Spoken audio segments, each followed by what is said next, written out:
Greetings everyone, please give a moment to make sure everything's set up. Hopefully the menu today actually loads a bit more reasonably, because yesterday the main menu just didn't want to load. Just took forever to load stuff. I don't know why.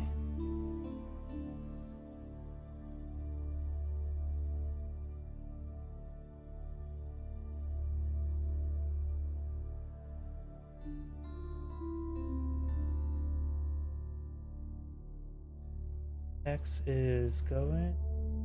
Pick is going.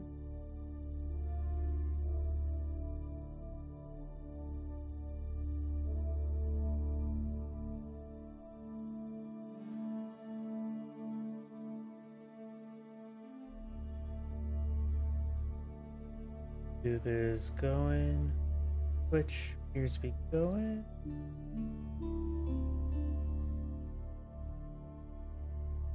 Rumble appears to be going. Disable the preview over here. Double check my other computer.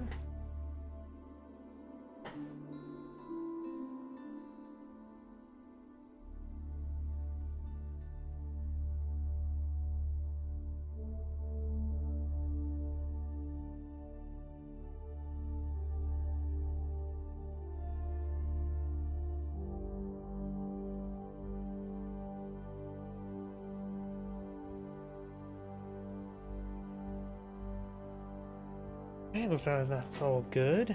Rumble looks like it was doing some bit weird at first, but looks like it's working just fine.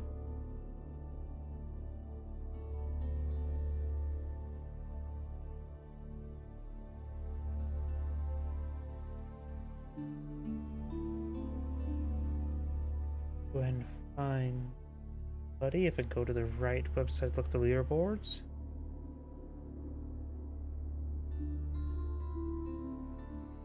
Let's see. Yesterday I stopped with L. Louis MT, so let's see if he has any replays hidden. Yeah, the menu feels much more responsive today, and I do not know why. Make us spend a little bit extra time loading, and immediately it starts running slow when I said. I really shouldn't have jinxed myself like that.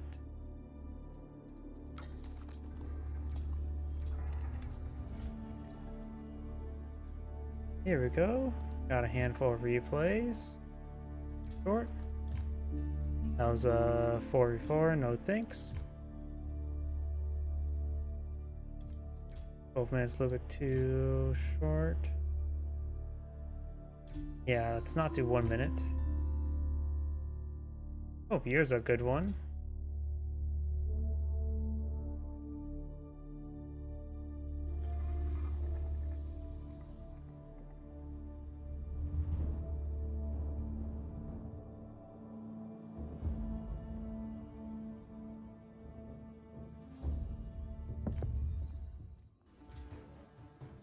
Greetings everyone, and Great here for another H-Powers 4 replay. Spawn bottom left side as the blue Order the Dragon, we have L Sensei. Spawn top right side as the pink Chinese, we have Honorim. Honorim. Ad hominem, but Honorim. And I just got a little bit confused because although sheep moving forward without any escort, but either way, he does go ahead and start clicking out. Got a second Imperial official there. The fact that he's gone for a second Imperial official seems a little bit off to me. Imperial officials do cost 50 gold, and that is all of this gold. But he'll have access to quite a bit of taxes, that's for sure. He's microing this Imperial official for a collection, building this village there, and is eyeing for Imperial official to supervise the gold mine production. It's strange he went for a second Imperial official so quickly, but he did. His opponent is the Order of the Dragon, so it has more expensive but slower to train villagers. Still a net positive about 5%. Got a good number of sheeple there. And now we do have the Akin Chapel. Akin Chapel will provide a solid 10% gathering rate, much weaker than, say, the whatchamacallit, the Holy Empire version. I had to bring up the chat. Rumble chat. Got a good number of sheep will now deposit there. He's going for the berries, not going for the sheep. And bit of taxes there, 47 taxes. He has too many villagers on gold right now. He has plenty of gold for the age up. And now we've got the Aachen Chapel, but he's going straight for the stone. So he is not eyeing for any sort of aggression, just eyeing for a secondary town center. Maybe next to this deer deposit. Up here, got deer, berries, and gold all living close to each other with a local doggo.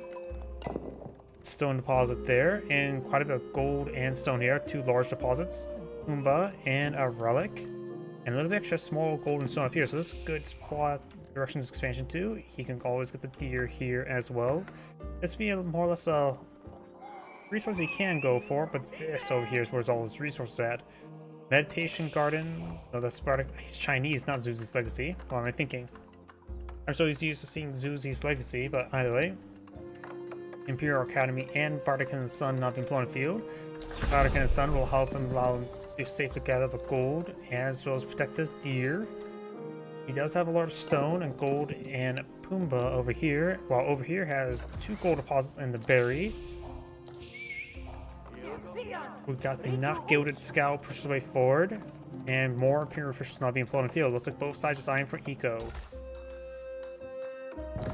We do now have Or the Dragon secondary town center deployed out Nexus gold deposit.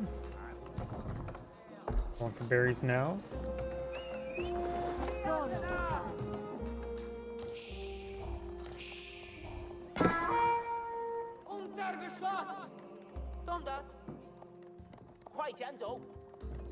Scout is moving around.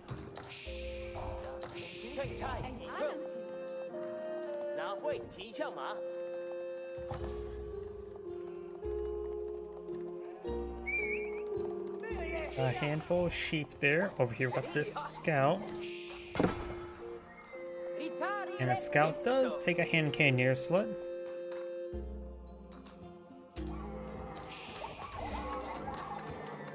And does pull out Zunch Nu to help him kill off all the deer.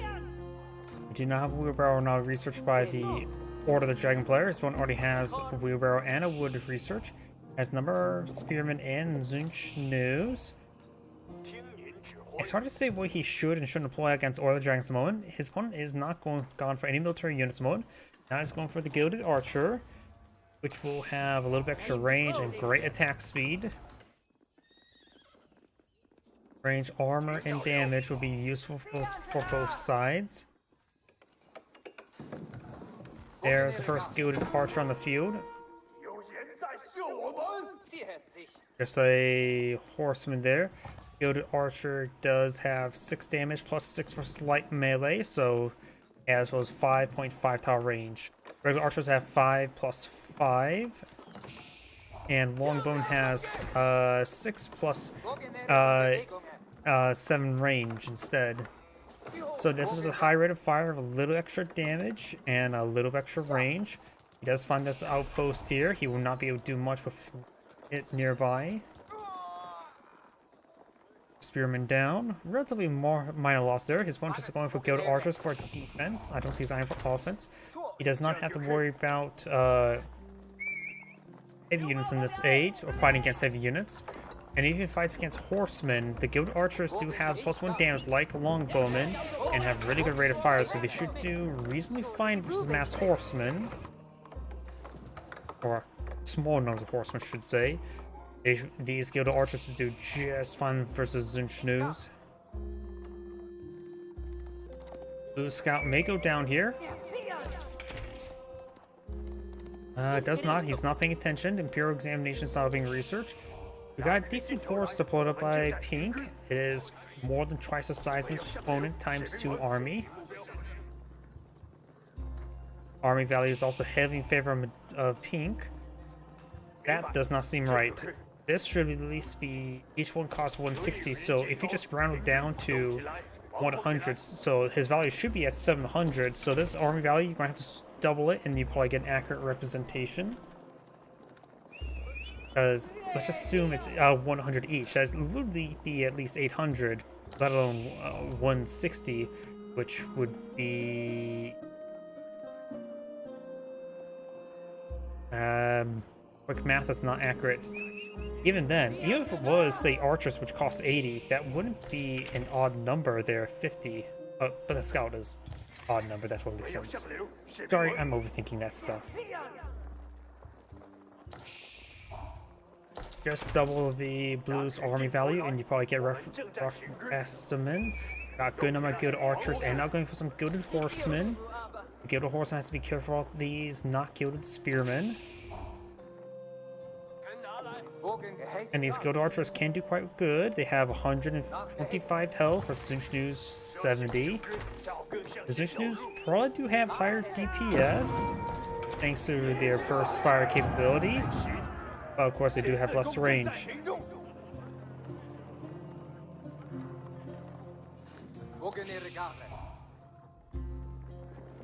Yeah, the Zunchnu's seem like they do have more DPS.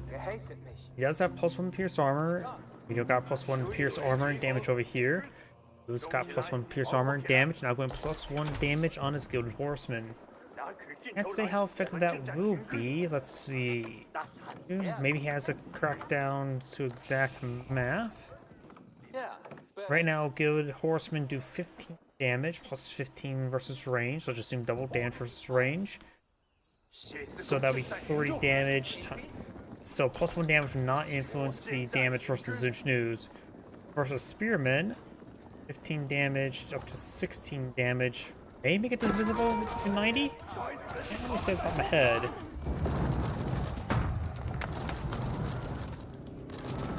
Got a amount of damage coming out of this town center. Gilded archers are moving up to respawn. He does use emergency repairs, which will give his town center some extra life to work with. Gilded archers now push way forward, gain some good damage. They may be focus firing a little bit too much. And the emergency repairs will give 20 health to this town center. In fact, it almost even put it off the back to the max health. That was nearly a perfect. I will say that was a perfect Gilded emergency repair, due to the fact that it used up every single point of repair and almost put it up to max.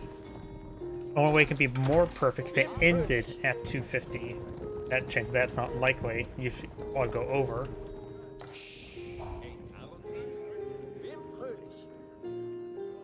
As long as any emergency repair ends up with a good amount of repairs in the end, probably good. We do now a lot of farms come out by the Order of the Dragon player. He's not eyeing the he's still completely deer. He's not going to be eyeing for this deer deposit nor the berries. That little bit of gold will probably be a final reserve. There's going to be plenty of gold stone for him to utilize up here. Maybe collect up the stone from down here, and then eye for a keep up there once it gets to the next age. Or the Dragon player has enough gold to age up, and the Chinese player almost has enough gold as well. Both of them are behind on food, more so than the Chinese player, but he does have more food income coming in. Right now, the population size, military size of 65 versus 81. I think Pink's army is much larger since he has a good number of horsemen, though 14 horsemen versus 5, yeah, so about 4 plus 4 horsemen in value. Zunchnu's and archers. There's more gilded archers on the field than Zunchnu's. And of course, there's spearmen for the Chinese player, while the Order of the Dragon has no spearmen, which in this case, just fine with the Order of the Dragon player. Focus on more gilded archers rather than spearmen will probably be just fine. As long as it doesn't focus fire, he should be fine. Arrow slit's not being researched.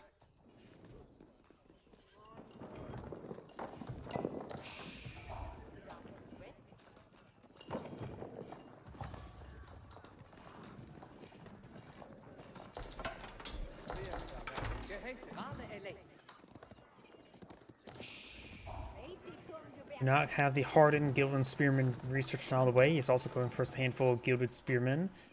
We do have arrow slit and now fortified outposts being pulled out over here, so there should be quite a bit of villager storage up here. 12 villagers can be stored.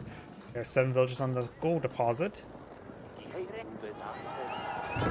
Does go and charge him way forward. Gilded archers firing away. Horsemen are pushing forward. They pull out the torch for a moment. Does get some hits there on the spearmen upon retreat. Gilded Horsemen or not Gilded Horsemen will have a bit of trouble staying alive near the Gilded Archers with a really high damage output. They will get 4 damage per shot. A really good DPS, and now we do have the Reganese Cathedral being employed on the field. If you compare it to the Bolgrav Palace, it all depends on how many relics you think you can secure. If you don't think you can secure many relics, go for Bolgrav Palace. It will provide you a lot more value in the long term with the unit discount. If you think you can get more relics, then the Reganese Cathedral will pay out in the long run. It all depends how much you believe in yourself and collecting relics. Astronomical Clock Tower now being employed on out.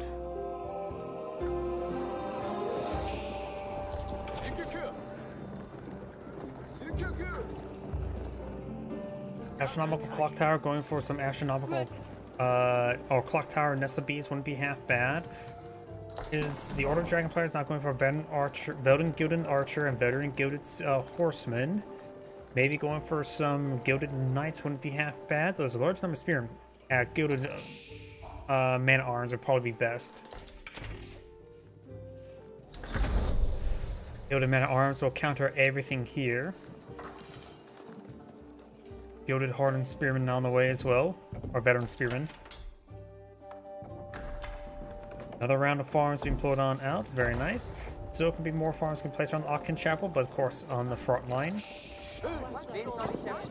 He has gone for a round of wooden walls there. I would still say it's a good idea to play a keep next to Golden Stone. You can start either click that on. Gilded Horseman charging with 4 does do a bit damage. He needs a blacksmith research.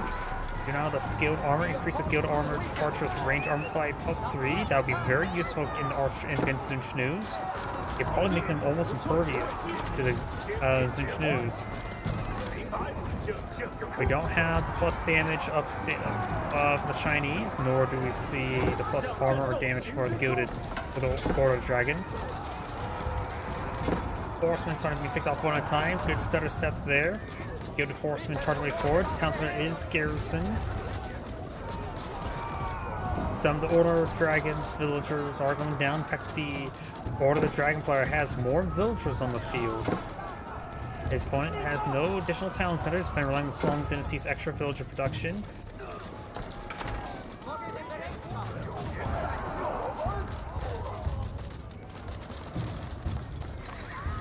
Good damage. But taking some private damage in return.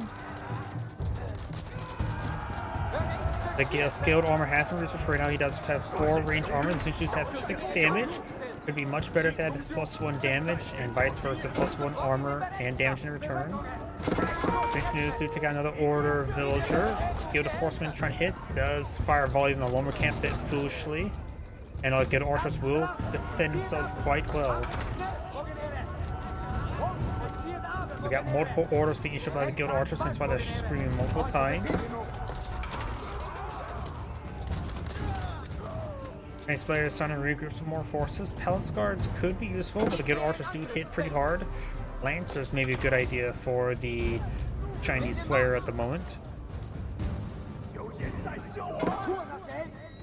You could try going up in Dynasty to get out some Fire Lancers as well, but they don't have... They have siege damage. I don't think they get bonus emphasis range, in order to get inherent armor. Those forces will be cleaned on up. Exiles has been researched. Right now, while the Order Dragon player did take quite a bit of losses in villagers, he still has a higher villager count. Remember, his villagers are 25% more effective.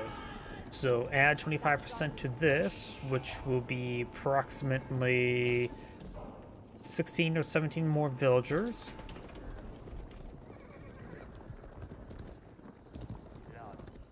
$16 villagers, yeah, I believe. So the Order of Dragon's population villager count is just fine. He's going for some Gilded Knights now. Some non-gilded Magnos wouldn't be half bad. His opponent is going for some non-gilded Clock Tower Nest of Bees. Suppose our closest thing to a siege run being gilded. And enough of that joke.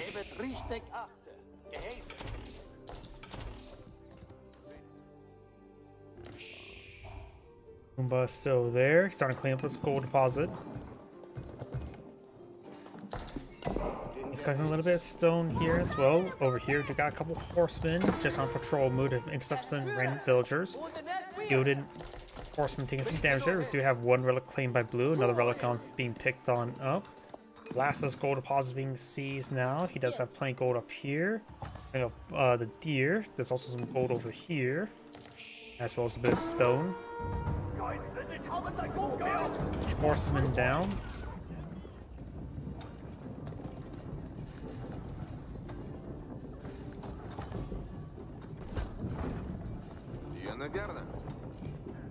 Got a handful of Gilded Knights now pulling the field. They have 400 health, a large amount of armor, and a large amount of damage. But they consume a large amount of resources at 48. Not 4,800, 480.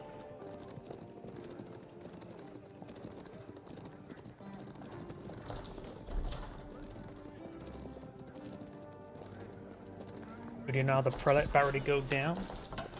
Pink did not realize was near the prelate. Blue did realize there's a whole bunch of horsemen that the prelate just avoided. Gilded Knight's making his advance. He knows where the horsemen are at, so he has the opportunity to advance his way forward. Try and claim this gold mine now. Got a second mill to help clean up the deer. Local doggo demands head pats.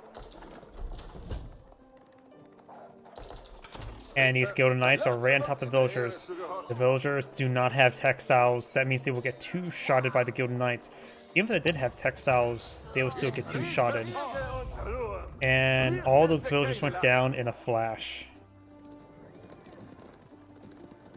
A quick 5 villager kills. Very nice. Relic picks up a relic. And that'll be relic number 4. Last relic is over here. He's not going to secure that. Or very, very unlikely, I should say. Gilded Archers pushing forward. Got 33 versus an army of 35. So the Gilded Archers here in very good numbers. He does have more of the blacksmith research. I'll probably just go for more range armor than range damage. It would help out versus these gilded, not gilded Zinchnoos. Got 3 nests of bees. That would be very good. Great Mangonel shot there on the Zinchnoos. And does counter barrage on top of the Spring Golds. Oh yeah, the Spring Gold damage change. And this means have extra health.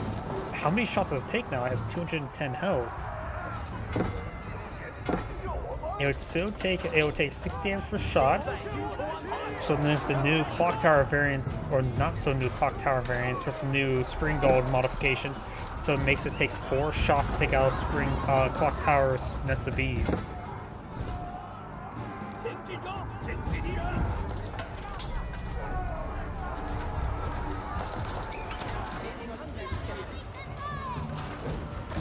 Looks like that one does go down. Spring Gold does go down. Gilded Archers do take a bit of damage. Gilded Horsemen do go down, or Gilded Knights. Gilded Archers reinforcing does go down. He does throw some units on the side of the outpost, but look like military units to me. Gilded Knight charges way forward. There's not many spearmen, so it should do some good work. Gilded Archers stepping away. Spring Gold takes some hits there from the Horsemen. Of course, we've got 2 outposts here. Both of them have relics inside of them, so they do 57 damage per shot, so they'll be a bit more reliable two-shotting the crossbows. They are affected by range damage, so I would just imagine it was 40 to 42. Yep. So the relics are not changing the number of shots against crossbows, but they will probably change the number of shots take to defeat horsemen, most like it. Gilded Knight does get cleaned out up. Great set of steps there by Blue, but he's getting whittled down. They'll just push way forward. I'm not sure where. Those are just trying to get on the farms. Pink's army will get cleaned up a little bit. Gilded Knight's pushing way forward. We've got a number of crossbows here. Looks like 6 crossbows. Crossbows have 80 health. Zinchnews have 80 health. Yep. So it's better. The upgraded spring also do DPS doesn't change. Veteran Spears have 110 health, so the number of shots against. Actually, no. Yeah. It gets bumped up to what, 57? Let's assume 55 for easy mathematics. But yeah, it does like a change. It'll make so that the Spearman gets killed on 2 shots rather than 3 shots. I know the Horseman takes 1 less shot as well. Over 4 shots to 3 shots. Das soll mich überleben.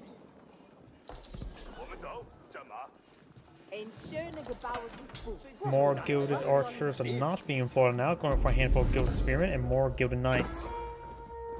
Over here, got the horsemen. Does fund the prelate. As of right now, the Order of the Dragon player has 90 villagers.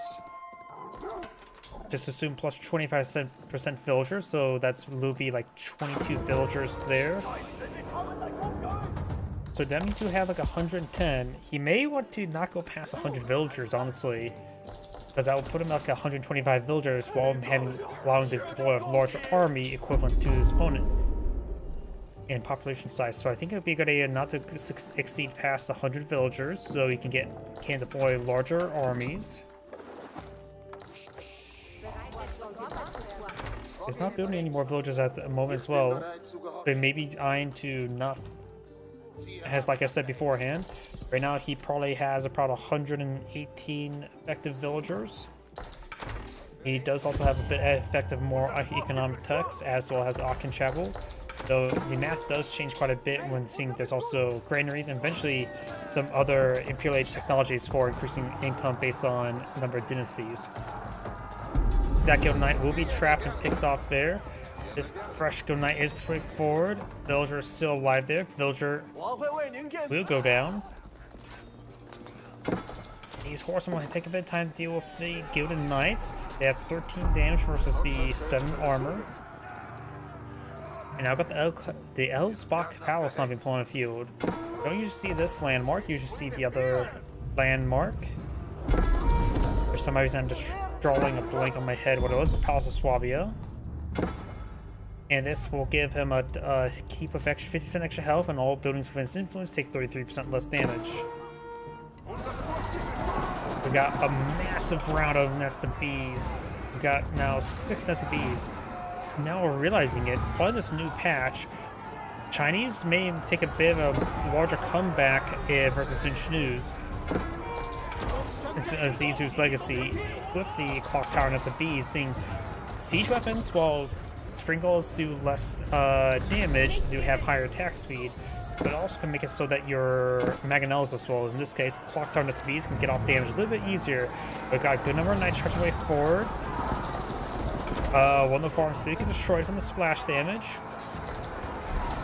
One of the Nest Bees, let's go down, gets a great volley there.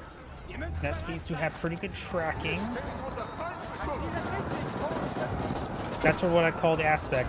The barrage does follow the units and try to be predictive, and that is separate for every individual fire. So if the units are moving around, the follow-up shots will get a much better volley off than, say, Mangonels, which fires all of its rocks at once. And it gives great damage, but even tracked it to a Spring Gull, taking it out. Does take out one of the Nest Bees there. Spring Gull does 6 minor damage. Good archers in a good position to gauge the horsemen. We're trying to go for the Spring Gulls.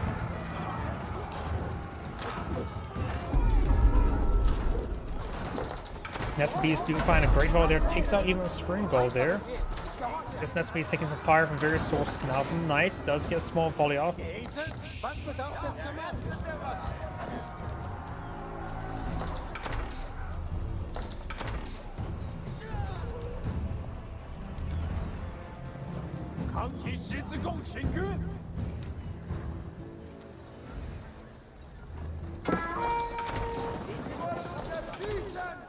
And Gilded Spearman does take a little bit of volley there, but nothing too significant. We do have a keep inside a map.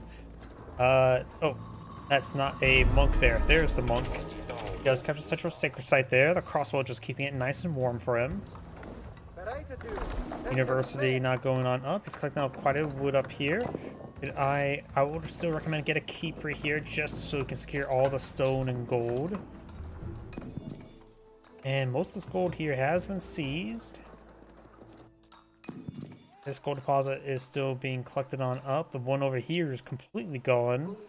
Looks like both players are running out of gold pretty quickly. Chinese player needs some more gold before he can age up. Got some Gilded Knights here trying to capture the sacred site now.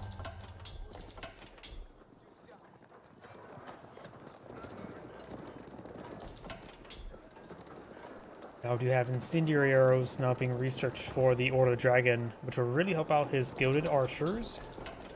A good number of gilded spearmen as well. Small number of knights, and now it's going for a bombard. Also, I'm surprised he didn't go for Culverin.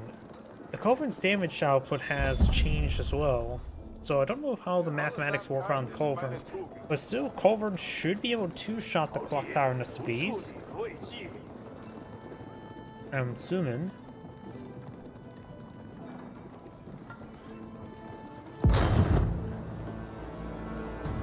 Bombard engaging keep now.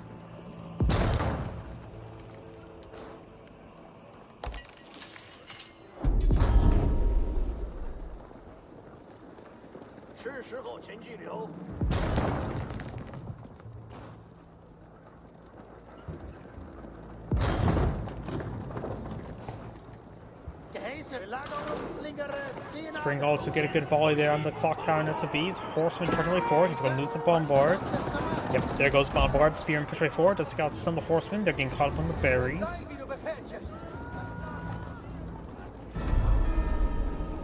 More 6 sites being captured, and we got the Great Wall Gatehouse. The radius may not completely affect the sacred site, but at least we'll get quite a bit of good damage there. We have a good central location.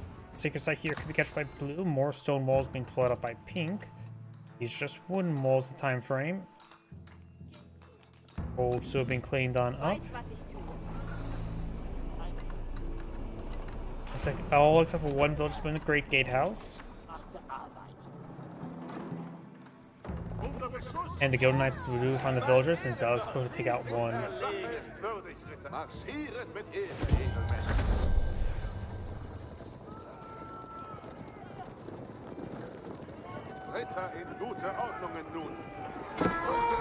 One Gilded Knight does go down. 2 Gilded Knights quickly go down.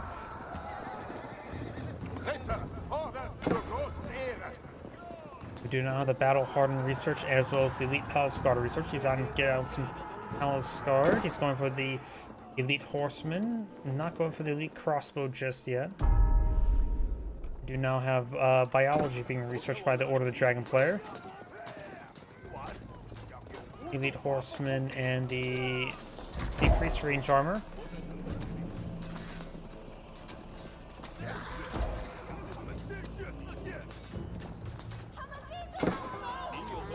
All those Gilded Horsemen finally go down. Still a handful of walls still need to be built here. This opponent says a good number of Gilded Archers on the field, so more SBs are always going to be quite handy. The Palace Guard, of course, have a bit more armor, so they can withstand a bit more abuse from the Gilded Archers, but they're not perfect since they have less inherent armor, and the Gilded Armors have more inherent damage. They'll be useful, don't get me wrong, but not a perfect item. You know, you see Pyrotechnics, I'll allow his Cannoneers at the same range as his opponent's Gilded Archers.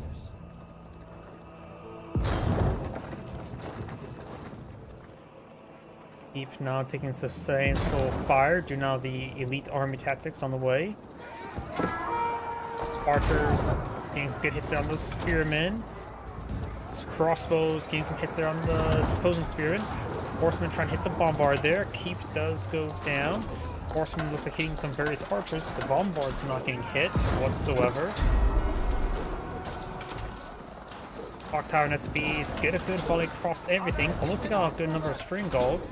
SB will go down as well. It's just a great number of Spring Galls to engage with. The archers now engaged with crossbows. The student's opponent is going for more heavy units, but that's simply not the case. So crossbows are not particularly that useful. Does get a great gatehouse barrage there. He could throw some of these arch crossbows on top of the high ground here on the walls to get additional range resist. Stone walls now being pulled up by blue. Stone walls here not fully finalized, and we've got these Gilded Horsemen push way forward. He does have good vision range being on the high ground. In Age of Empires 4, high ground does not affect combat, only vision, which is an element of combat, don't get me wrong.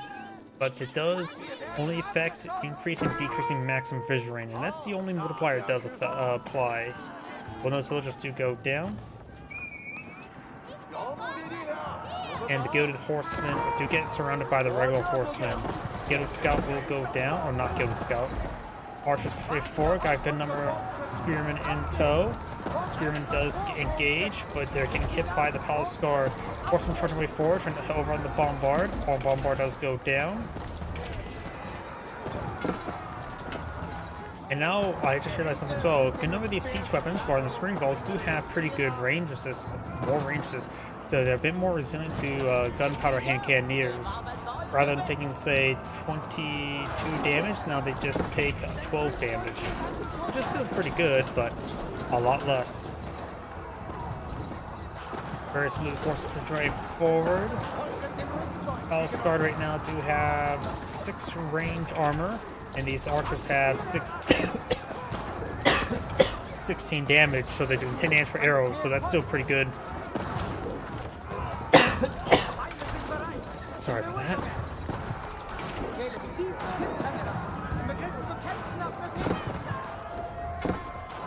Good archers gain some good damage.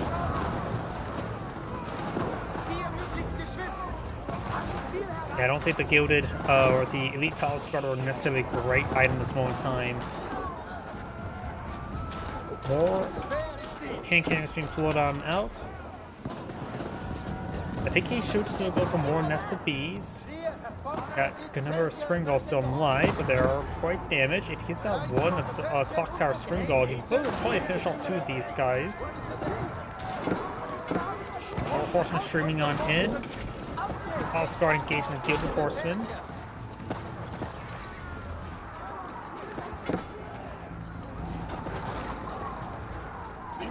He may want to advance to the next dynasty to get increased movement speed. I forget that was the Yuan or Ming dynasty that gives increased movement speed. But either way, he probably could get the increased movement speed to get his Palace Guard and move faster. That could allow him to be a bit more effective as archers, able to close the distance just better.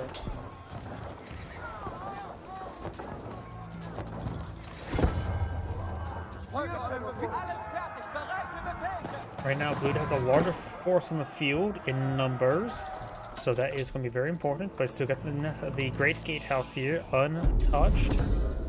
Its range is 10, so it can't really use bombards against it. Probably there will go down.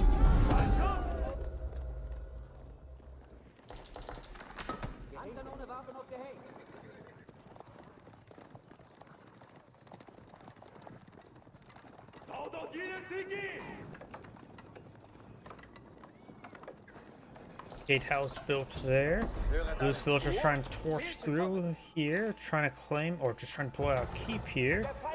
Most of this gold has been claimed. In fact, it's the last of the gold on the pink side of the map. He may want to get his Imperial officials to start collecting the taxable income. There's quite a bit of taxes there he needs to collect on up. More walls there. One of those grannies had like 9,000 or 900 taxes, which could be very useful. He does have quite a bit of a gold float as well. Blue does have 4 relics, which means it's 8 relic income. Hopefully has Tide Barn.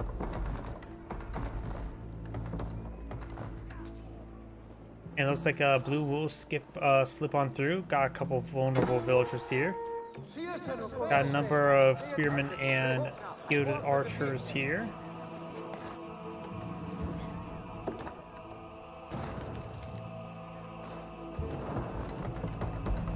Another rounds of walls there, but looks like this villager will be lost.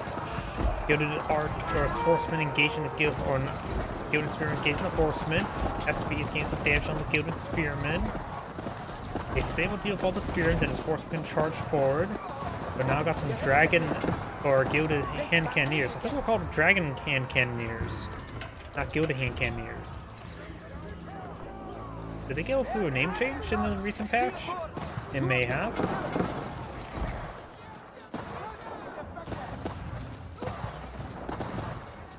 Looks like our animations still bug where it doesn't actually show their animation. Got a good number of nested bees here. Gilded archers taking some damage from the nested bees.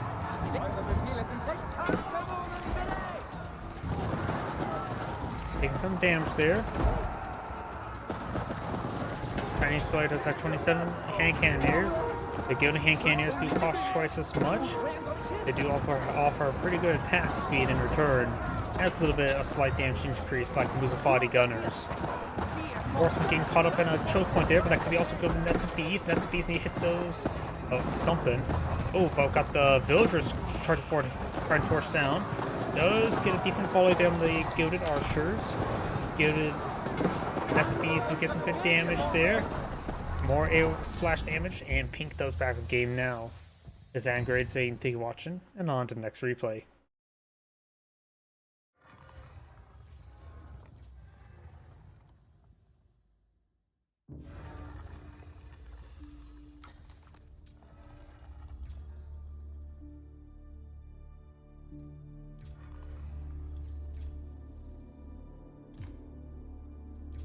Not that one. Too short. I believe this was the one I just did. Yes, it was. And everything else are not 1v1. So, on to the next player.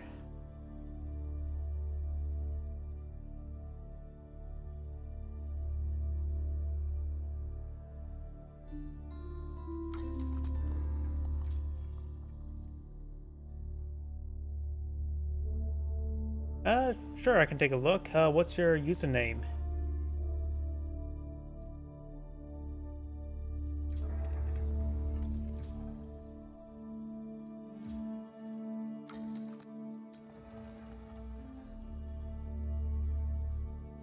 Oh, just the same as Twitch. Perfect. Means I can go here, copy, paste,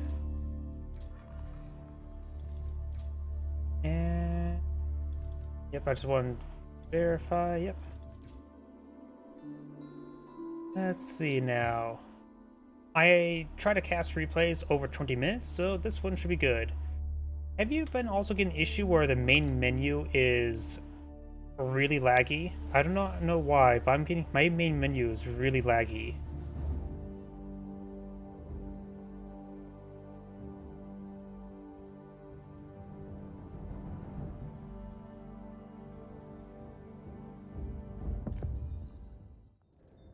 And I noticed as well, it's sort of bugged out some of my stream windows. Let's give me a moment to fix that.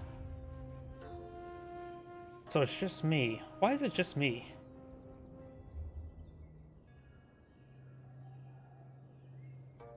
Okay, there we go. I do not know why, but it lags out my game pretty badly. Greetings everyone, and Great here for another Age of Empires 4 replay. Spawn on top side as the green Chinese, we have LV2802. Spawn on south side as the yellow Order of the Dragon, we have Unreadable with a capital 1. And once again, I notice this map as well where 3 of the deer deposits spawned up here, so this would be a great spot for either player to seize. There's a large amount of gold and deer. 2 large gold deposits, 2 small gold deposits, a lot of sheep, and 1 stone. Yeah, there's just a lot amount of resources here. Down here, we do have the trade post for either player, though neither faction or civilization has access to really good traders or any benefit through the traders. Wait, do Order of the Dragon get unique traders? I don't think so. Yeah, just traders, not gilded traders.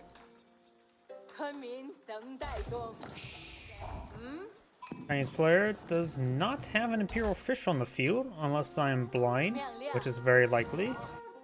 Over here, Order of the Dragon player is collecting a little bit of gold and going for sheep. Pretty just normal standard. And now he has deployed out a mill to collect up some berries. How's the coming along? Looks like Yellow just brought in around a sheeple to lead them to glory into battle. And not to the slaughter, right? Menwork Palace now being blown out. The Menwork Palace is the unique blacksmith, faster, 40% faster, 40% cheaper, blacksmith research, and 3 unique research. Golden Cuirassier, or how do you pronounce that?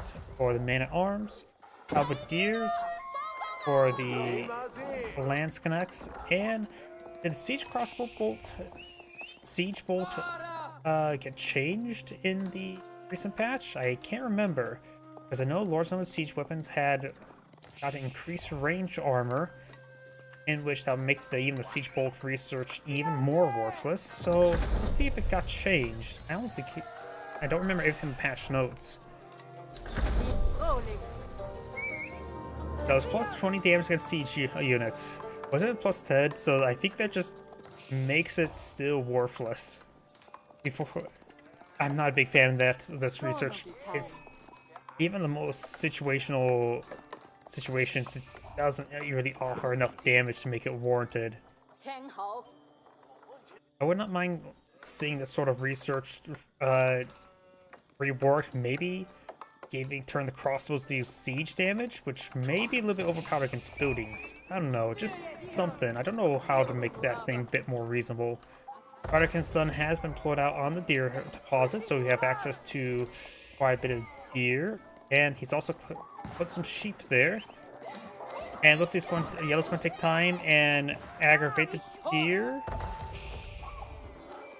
Spreads them out a little bit, but those, at this point in time, they're a little bit too close to each other. That's not really that's still a pretty good cluster there. That's the only one that's sort of off the side. Not a side support out in military units just yet. No research here at the moment. Chinese player is going for a large amount of stone. He's eyeing for a secondary town center. He may deploy it out over here. This may not be half a bad spot to set up a secondary home. But next to this Bardican's Son, you have 15 villager storage. Large amount of wooden palisade walls going on up to lock down the corridors. Yellow Scout could hop inside the town center to stay alive. And, ooh, a Scout stays alive, but barely. So the Tang Dynasty has not gone up the song. And now got the town center now being put on the field. Yellow's, oh, looks like a Green Scout did go down there. Got shanked by Yellow Scout. Here's going down here. More villages. And more walls. Oh, looks like I got Bolgrav Palace now being put on the field. Bolgrav Palace will make your barracks, this barracks produce faster and cheaper.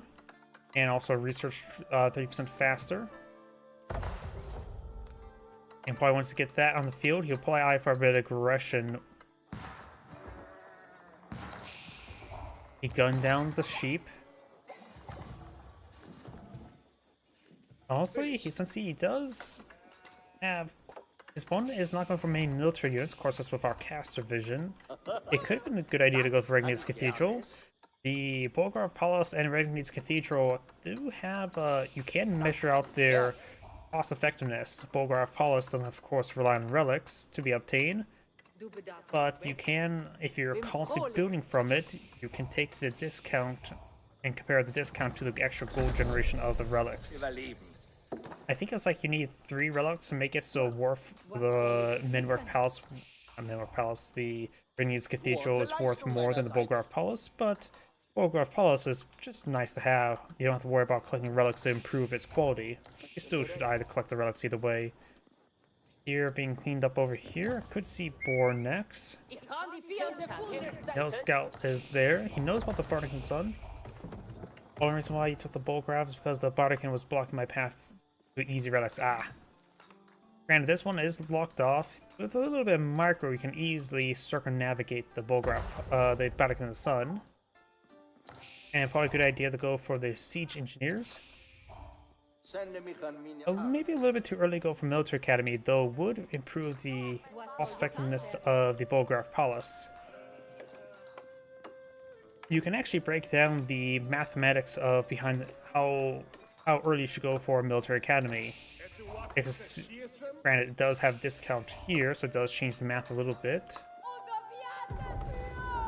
I do have now the Imperial Academy. That's the Age 2 landmark. So he will be soon the Song Dynasty. The Military Academy costs like 350 resources, improve the production by 33%. So if you take that 350 and see how to put it,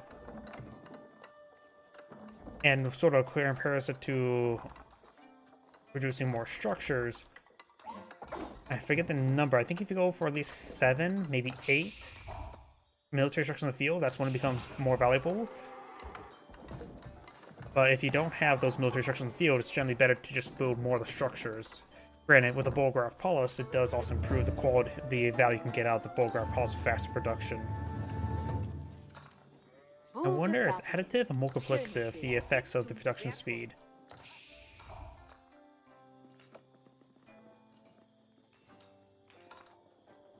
Doesn't have to go for the siege engineers just yet, only when it's time to push through this region. Astronomical clock tower being plotted out. Couple farms deployed on the field. And so plenty of sheep from the collect on up. And it's also collecting a boar, very nice. Right now the Chinese player does have quite a bit of a villager advantage, but remember as well, Gordon Dragon's villagers are 25% more effective, so add 25% to this, which is approximately 18 villagers, I think. So yeah, the villager count will be a very, very similar. So the extra town center has not been... yeah, looks like he is not constantly producing from it. If he's not constantly producing his town centers, so he's already letting his villager queue not being proper, and that's why he doesn't have a massive villager lead. And so the Order of Dragon player is keeping up in villager production. Oh, monastery does get cancelled there. There's this nice force of gilded man-at-arms. The Chinese players almost have resources to age up as well. He does have opportunity. He may not realize it, that he can push forward and deal some serious damage. We've got mass Zunchus in the field, which are not going to be great versus these gilded man-at-arms. He does have the golden Kuras research. Inside as well, I never know if this tooltip is correct. Here it says 20% at 20%. But here it says 20% at 30%, so I don't know which one's correct, and maybe the 30%. Because 20% at 20% doesn't seem all that effective. He needs to go for crossbows rather than Zunchus. Because these guys will do 1 damage each. Right now, 5 range armor. Zunchus can get up, what, 7 damage to Sage? So going for +1 more armor, which is guaranteed he will only take 1 damage per bolt. This age. But right now he does not need it, since they're just regular Zunchus, not even veteran. Bardic in the Sun is basically a really heavy outpost. 25 damage, single shot, so against large numbers, it may look massive impressive to fight against a large army. It does not. And a single battery is also, of course, very effective. Sorry, get some torch damage on the military academy.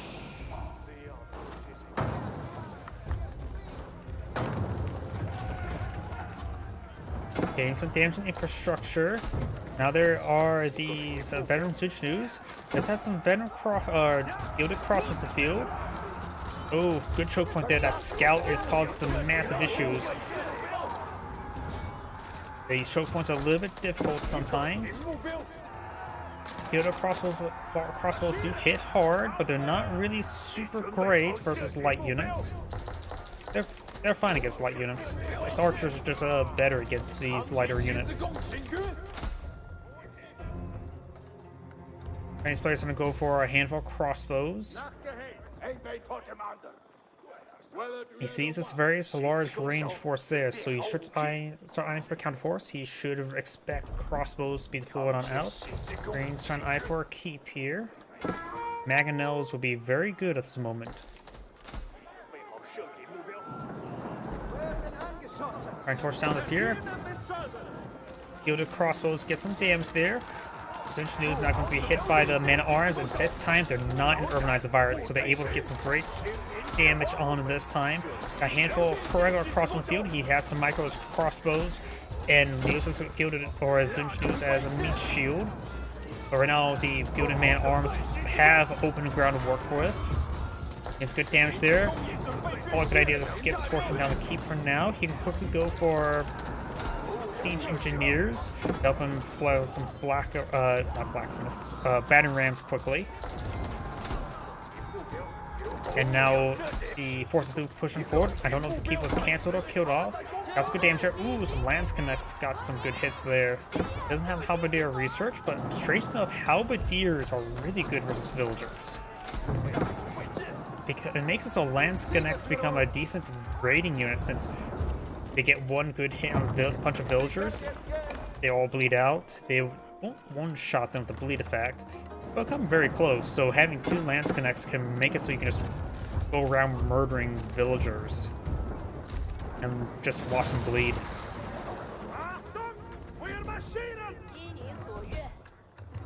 And now the keep not being deployed on out.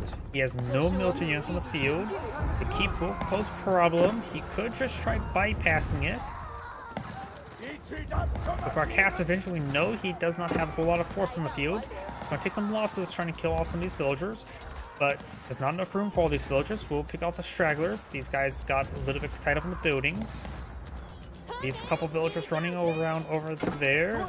These guys may want to keep their distance from the town center. The town center right now does 6 damage per extra arrow. These guys have 5 armor, so they're taking 1 damage per shot. Very, very little. And it could just take time to start breaking through over there. Or, there's something I like to do as Mongols. In a big conflict, I like to peel off a couple units, go off the side, and start infesting your opponent's space from the inside with battering rams. Mongols can do that a little bit better because they can get the improved lightweight beams for faster construction time. So 75% faster construction time makes it so like a couple man-at-arms can build a round of battering rams in no time. Chinese players on a good number of archer ranges and another keep. Yellow's trying to go with his own keep. Does cancel it there. Probably a good idea to cancel it. Got some farms out here, a little bit exposed, but this map doesn't offer a large amount of real estate inside your own base. He does have some walls, not fully walled in, but seeing his opponents not being aggressive nor building mounted units, it's probably fine until it's not. Yep, I would say move the crossbows in the middle there, get siege engineers, and infest your opponent's base. Oh. You deliver those taxes of 3 pieces of gold. Villagers may get intercepted here by the man-at-arms. A couple of them did go down. And now these man-at-arms will probably get killed off. Turns pulling out no more additional units, need a bit more gold to age on up. Also, Swabia wouldn't be half bad, but right now he is ahead in villager count. His opponent has not been building additional villagers. And this is one reason why I have a macro to automatically build villagers. Because if you forget your village production, you can start falling behind.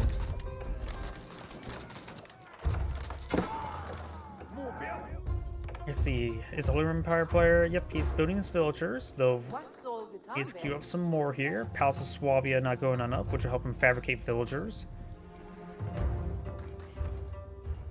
Well, still just building an entire range force, so Mangonels will be very, very useful.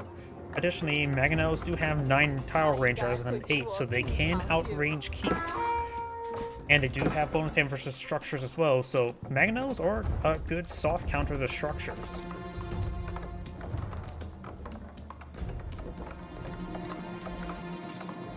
Spring Golem placements, however, can be built up by the keeps, which do have 9 tower range. But since now they have increased range armor, 30 range armor rather than 20, they take a lot less damage. Though Spring Golems still have 40 base damage, so they do 10 damage in total, barring damage increases. That's still not bad. Granary being put on the front line. Got a handful of gilded crossbows here. They will go down. We've got the Palace Swab being put out there. A little bit exposed in the center, but we will get the stone deposit nice and secure. There's still quite a bit of gold up here for both players to utilize. The Order Dragon player needs to start pushing up here. Most of his opponent's infrastructure is here as well, so if he's able to destroy this, he probably just outright wins the game. Chinese player has a large amount of wood. The Order Dragon player does not have a whole lot of wood, but battery rams are 200 wood, so they're pretty cheap to mass produce. We do have a siege workshop here. Since he does have a keep here, he could just eye for some counterweight trebuchets and bombard his opponent's base. Over here, more lumber mills, claim some various wood. Blacksmith. Monk here. Looks like green has claimed up one relic, has not claimed any more. Yellow has not picked up any relics. Good eye for some. Be very useful in getting a relic inside that keep.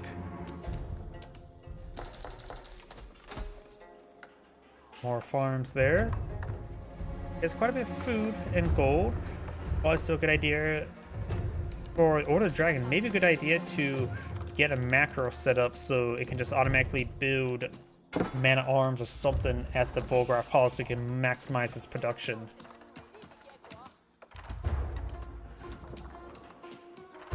Outpost being built there. Bit of wood. Villagers.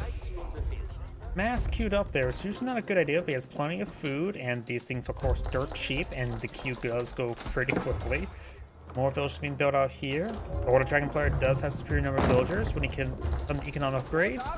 Doesn't have any gold mining research, but his opponent is also lacking a bit of research. Now going for the forestry research. It's a cheap upgrade, and whenever I play, I tend to push it off more than I should. And I usually forget about it, which is probably not a good idea. Do now the veteran good archer research. That should be very effective versus the crossbows and Zunchenus. Got a clock tower nest of bees.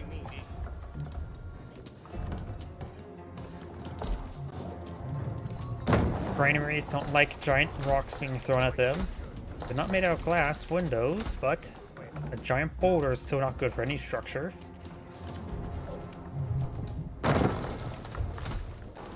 I love how there's a giant gate here, and there's just a tiny little fence for you just step over. Architecture in a nutshell. The granary is now down. Was definitely far too exposed. He should have just thrown the stuff over here. There's plenty of real estate over here. But this wolf has plenty of free real estate to himself. Trebuchet sieging away. This is good. Well, he's in a good position to start sieging away his opponent. Getting another keep here. Green may not be able to see this. Assume he would. Oops, wrong button. Yeah, he's now pushing over here. He definitely does see it. And yellow does have outpost here, so it does see all of this. So probably should cancel. Does cancel keep. Very good. One villager does get killed off. He will lose the outpost and probably the village inside. Let's see. He does not have the Zornhau, the halberdier. Halberd. I'm a little bit mixed on this upgrade. It's good for raiding of all things. Not good versus in mass conflict. Trebuchet does go down.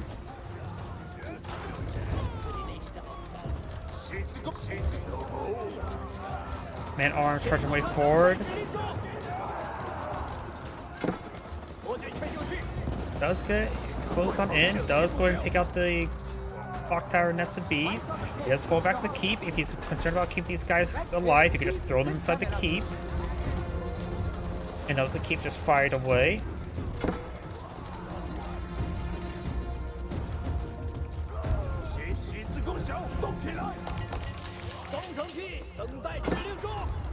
Couple more man-at-arms to put on the field. He does have a bit of resource to work with. Plenty of wood. Battery arms only cost 1 population space, so you can really get a good number of them on the field.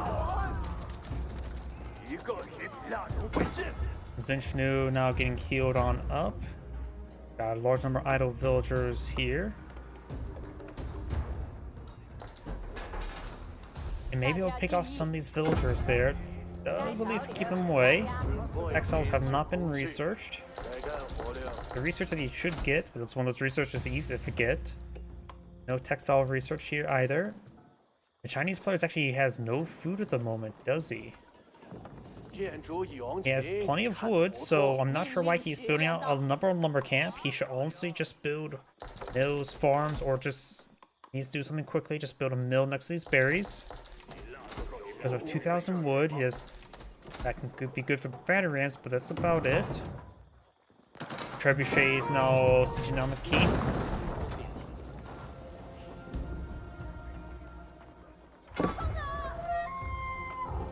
Local doggo demands head pats. Again, he's going for more wood. He did spend a little bit of wood there on some trebuchets, but he needs food. He is not properly addressing that. There's still some deer from the cleanup, the berries, more berries. Pumbaa way over here. Pumbaa's home to also a bunch of gold and stone, in which the Order of the Dragon player could eye for that if he's having trouble claiming other gold deposits, but there's also a gold deposit here. So the Order of the Dragon player does have other gold to work with that's not in this area. Order of the Dragon player does have a bit of reserve of stuff.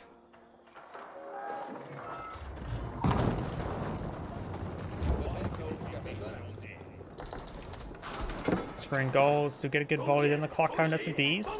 It takes 4 Spring Gold shots now to take out Clock Tower SBs. Needs to stop moving forward like that. So if he only has 2, that's actually relatively fine, because now the Spring Golds do attack faster but weaker. Right now has a good number of crossbows.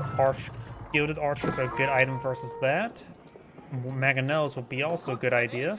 That's a large number of Clock Tower SBs. Does take out 1 Clock Tower SBs. He may want to be careful.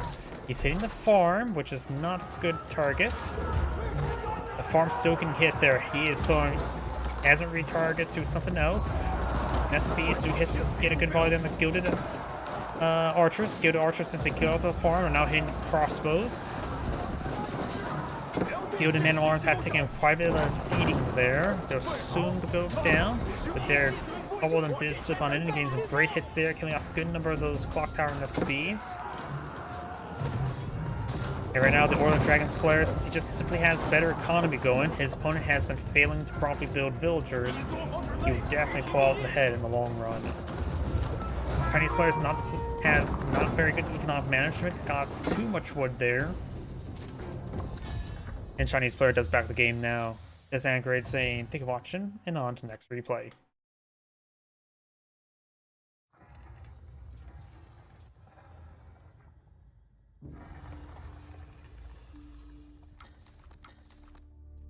Let's see if you have any other good replays, or decent length ones. Is there any particular replay you had in mind? I'm not a big fan of mirror matchups. A little bit short.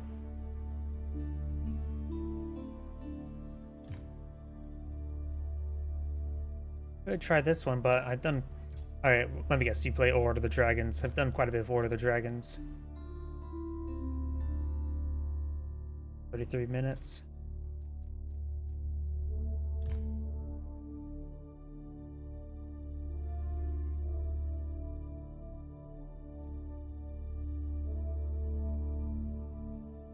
Let's just do this one, and then we'll head to some other players.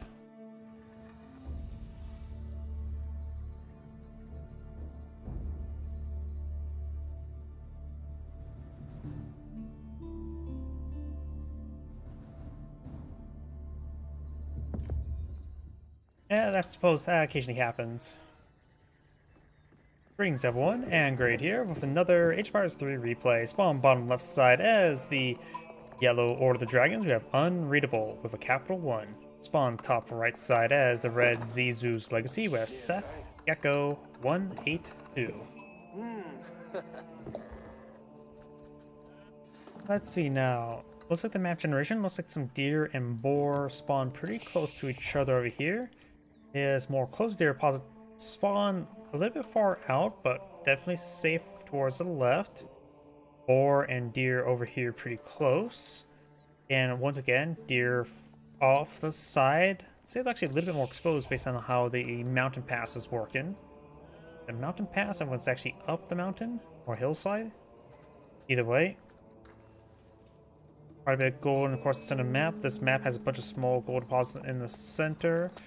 Large wood behind for yellow. Red has more off in the middle and front. Or off the side and front. Looks like Order of the Dragonfly has this stone gold right next to each other. This may be a good spot for the Aachen Chapel.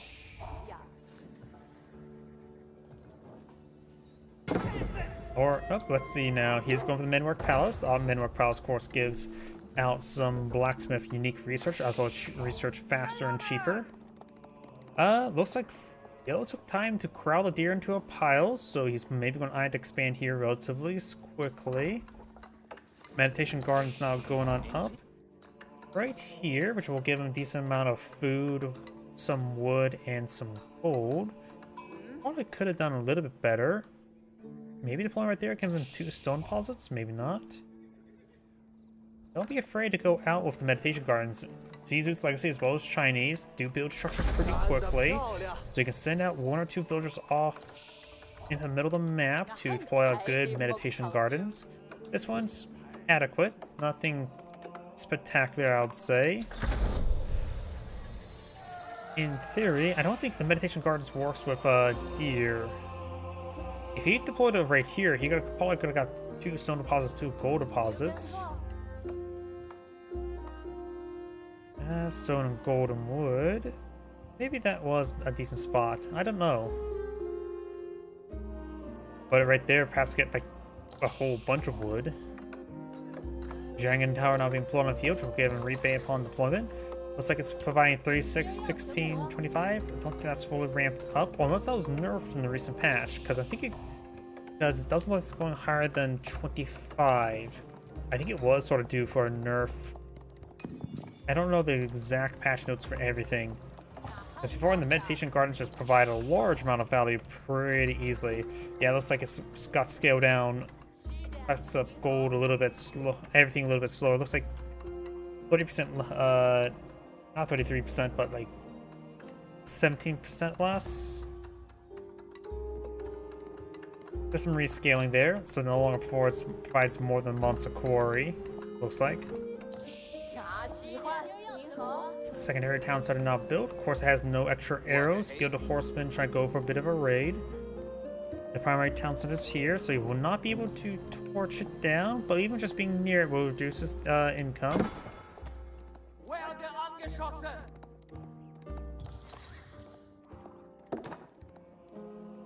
Second Gilded Horseman now deployed on the field.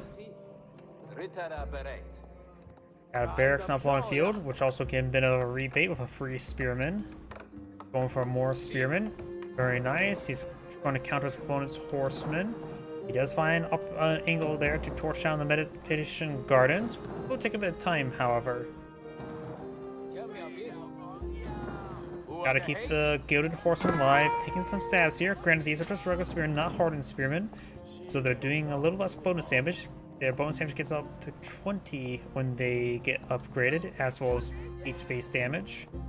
Right now they're doing 24 damage rather than 28 damage.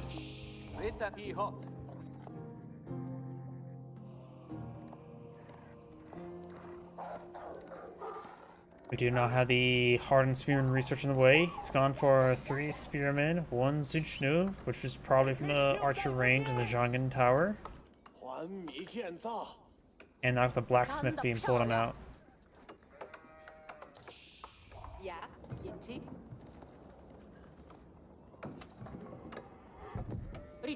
Oh, looks like he did kill off a deer. Got interrupted. Looks like there's not enough space there to put in the middle of all the deer.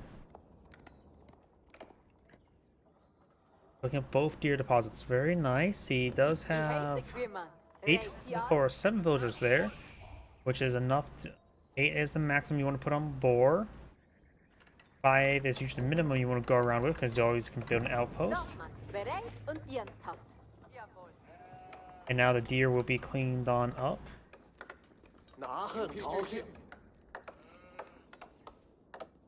The spearman there, the Chinese player looks like being a bit more economical. Got only the 2 gilded horsemen for the Order of the Dragon player, and now he's going to advance his way forward. He's going for some range damage. He doesn't have any ranged units in the field. It's probably better to go for range armor than range damage at this moment. It will, of course, improve his defensive structures, but the range damage right now is not useful. Maybe I'm going to transition to some gilded archers in the near future.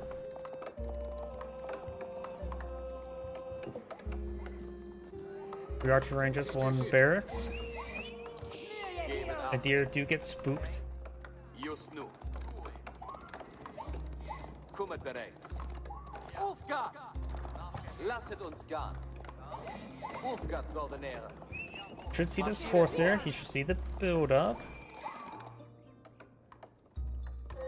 Now I got the range armor research on the way for the Order of the Dragon. Marschiert fort. Lasset uns gehen. Ja.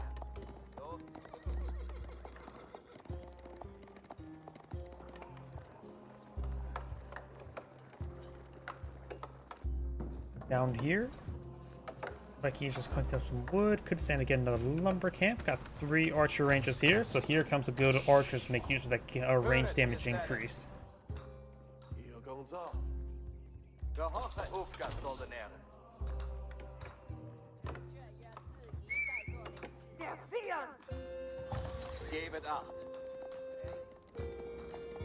The meditation gardens was not disturbed. We do have now a granary going on up. He's going to eye the collection of berries. Chinese player just has a nice, decent, small defense force. Nothing to be aggressive with at the moment.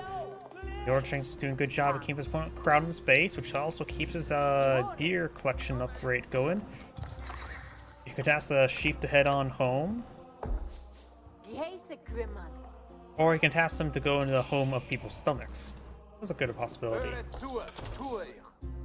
Once he does have an outpost here.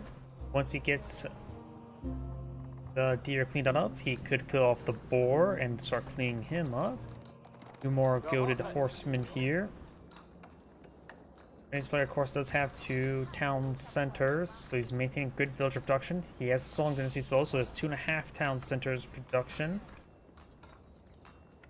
And remember as well, Order of the Dragon's villagers are much more expensive and take longer to produce, so just assume add 25% this and you get the roughly this proper amount, which should be plus. Got these crossbows straight forward.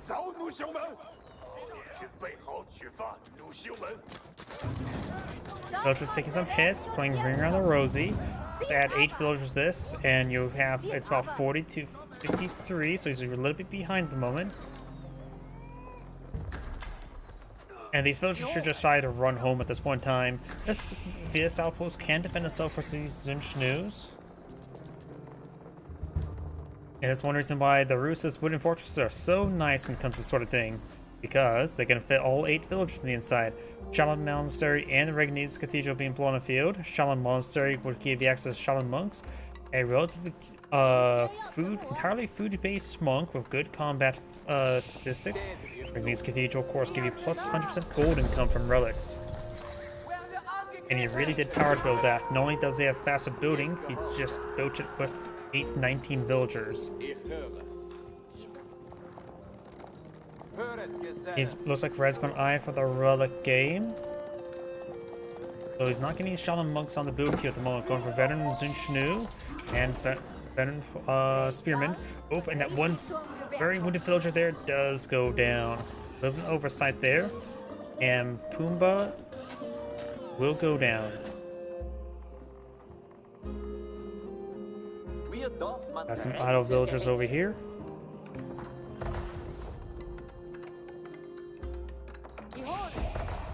Right, is cathedral still being built? Where are the relics located at? We got one center left, one more center left, one to the right, one to another right, and the last one is just literally way down the bottom. I don't know if Yellow has even scouted this one out.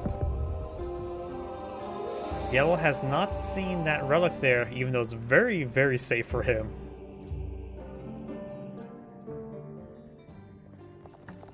Horseman pushes my way forward. May find us a villager. Did not hit the villagers. Introduce push way forward. They don't have any range damage increase. So these gilded horsemen do have 3 range armor. He could eye for not only the veteran horseman, but also more range armor. He can potentially take 1 damage per bolt from the Zunchnews right now.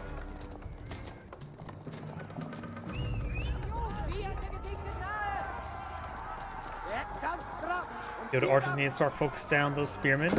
Does get some good damage on the horseman. He is eyeing for a round of lancers. That horseman came from this giant tower. Has a bit of rebate.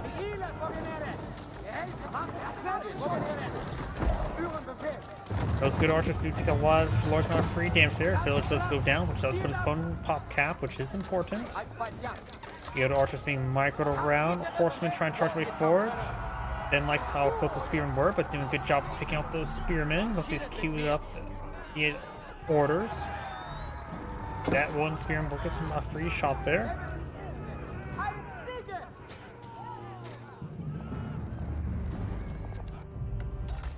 He is at pop cap, which is a bit of an oversight. He's not putting more villagers. Immediately at pop cap once again.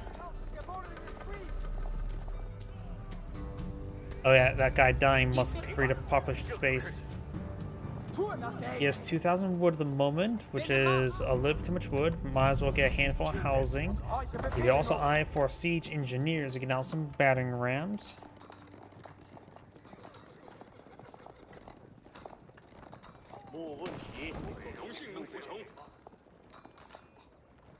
Gehäuse für alle hier.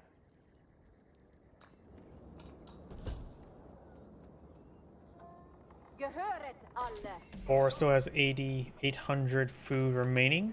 The Chinese player is not expanding out the map to claim the resources on the field. It's not any really good angle for these horsemen to raid. There is a good possibility he can hit over here. Only one single outpost here. The town center is a little bit of distance. Oh, there's a good number of idle villagers there. That could be a large number of dead villagers. Oh yeah, the village can also store villagers, but can't defend itself. I'll try to crack it open to get the crack open the hard exterior to get a nice, soft, juicy interior. The torches will, of course, set the village ablaze to pre-cook his meal. And the spearmen do get a good volley there. Going to take opportunity to take out some villagers here. Very good. Scout even getting the mix of everything. They started falling back there.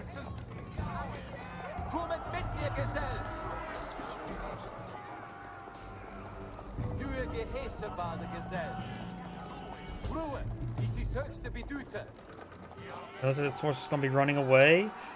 Or could just leave his spearman behind. He is not properly paying attention, so his gilded horseman takes quite a bit of damage there. You take time to send the horseman back home and just micro the gilded archers. They're probably not going to escape on out of there. No, there is a pop. He is going to take the opportunity to get a flank on.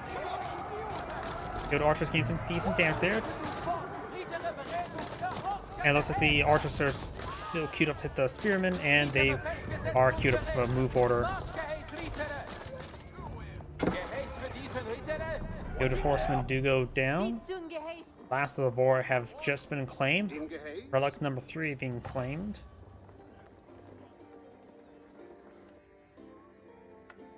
Got more gilded archers on the build queue. Got a round of barracks being pulled on out. Gute Leistung meinerseits.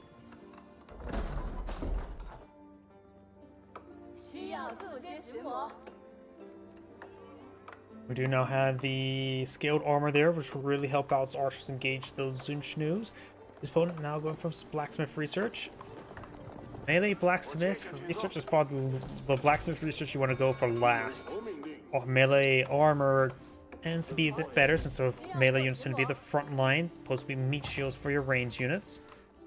Range armor and damage are always going to be useful in most situations.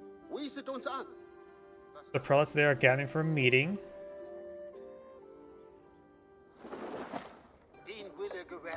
There's right now 3 relics claim. Red has, of course, got the Shaolin Monster. Has not built a single Shaolin Monk. They're 200 food with good damage.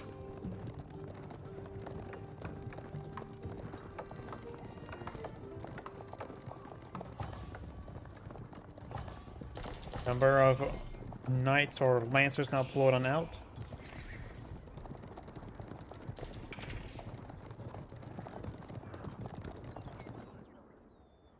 Handful of farms there, not enough wood at the moment. It's a little bit exposed. I would have probably avoided trying to build a set of farms there. Or I could have migrated down to a berry bush, start collecting the berry bushes. While berry bushes do collect up slower than farms, so of course they are free. And thus, if you don't have a whole lot of wood at the moment for transition to mass farms, you could just either just clean up the berries. Since some food is better than no food.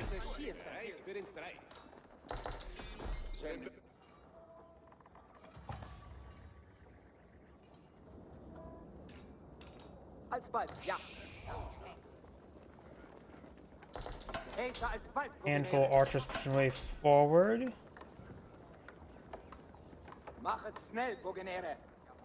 Got a number of man-at-arms here, and a handful of prelates behind them as well. Captain the Sacred Sites could be very useful. There's a massive army here. There's a good number of crossbows in the field as well. Does got some of the horsemen. Man-at-arms engaging. Archers need to focus on those crossbows. Crossbows on the back. They do have a little bit more range than the Zunchnoos, so they're naturally in the back. And thus they are pose a threat. You should probably take those out before the Zunchnoos because they pose a larger threat to your man-at-arms. Man-at-arms, straightforward. Got another Kaliskar on the front line as well. Kaliskars do not have a whole. They have 1 less armor, so they take a bit more damage from the gilded archers. Prelates now to heal up these man-at-arms there, while these gilded archers are taking some damage. A good number of lancers in this region as well to come in for a big charge. Yellow looks like he will lose his horse here.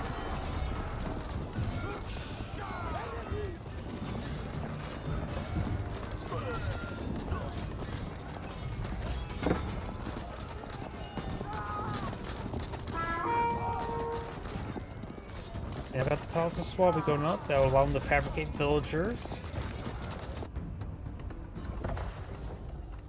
Has a good number of barracks for production queues. He does have quite a bit of food and gold, so going for another round of man-at-arms would probably be good. One's just going for mass lancer, so gilded spearmen would be probably pretty good as well. Still a handful of idle villagers on the field. 2 here, 3 there. And looks like there's another one here. And that's a prelate there. More farms, very nice. Also playing the sheep. And now these lancers do find this outpost. It will be cracked open. There's a good number of lancers here. The villager's going to take time to run away. His opponent's not paying attention, so that's very good. Yep, just head down here to these berries. Probably won't be half bad, but that is also been a path of movement. You may not have this area scouted out because last time I checked, you didn't have this area scouted out with the relic or the relic.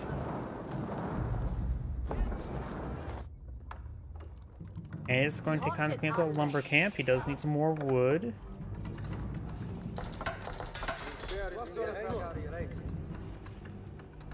He has quite a bit of gold, so he can get out some elite research as well as the university research. He does not have enough wood for university, however.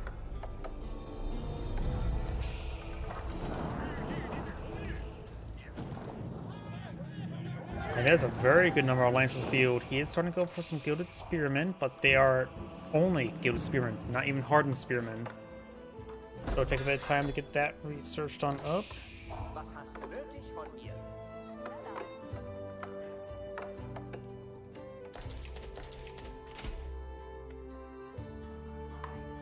Right now, Red's being a little bit idle. 勇往直前吧，兄弟们！ Elite Man-at-Arm research on the way, as well as some Hardened Spearmen and Heavy Torches. He still needs to get out some... There's a good number of Lancers here. He needs to get out the Hardened Spearmen research. Nächste Aufgabe. Hören alles zu. He does have a spell of Suavia, so he can redeploy his villagers no problem. He's still behind in villager numbers, however, so can't be losing too many. He has a number of crossbows on the field, gilded crossbows. Spearmen being brought on back. They are Hardened Spearmen at the moment. He does have a nice urbanized environment here to fight with. Red's having trouble pushing way forward. Crossbows get some good work. They're starting to get collapsed on from all angles. Spearman coming for a flank. He's going to trap a large number of his opponent's horses. He's got the townsmen now engaging Gilded Horsemen trying to pursue those forces. And thanks to the urbanized environment, he was able to get quite a bit of good damage onto those Lancers.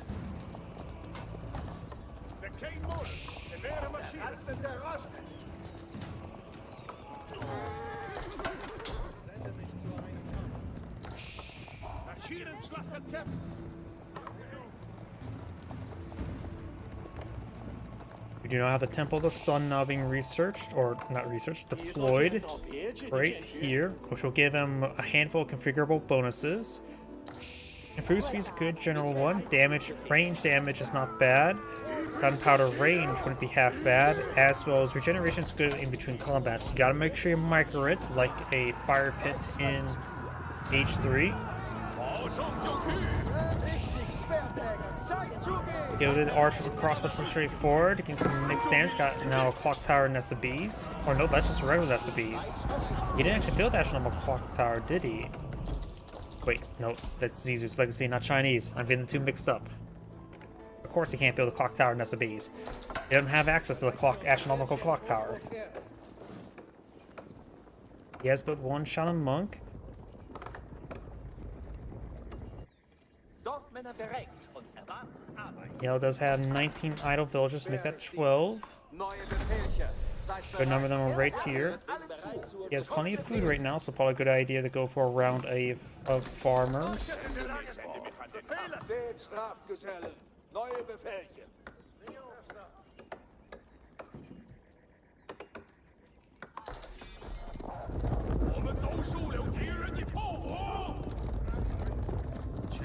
Good number of Lancers pushing along the flank. He does have, of course, some walls here to stall them out.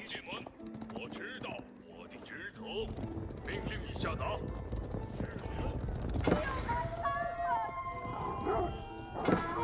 Wolf getting some bites there. We do not have the palisade wall, taking some damage.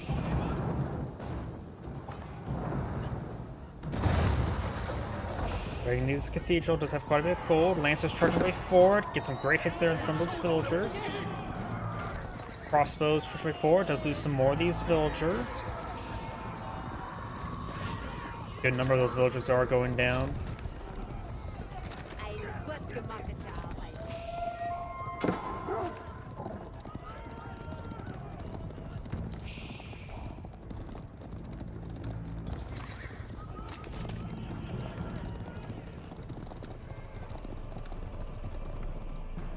Over here, got still a bit of a build-up.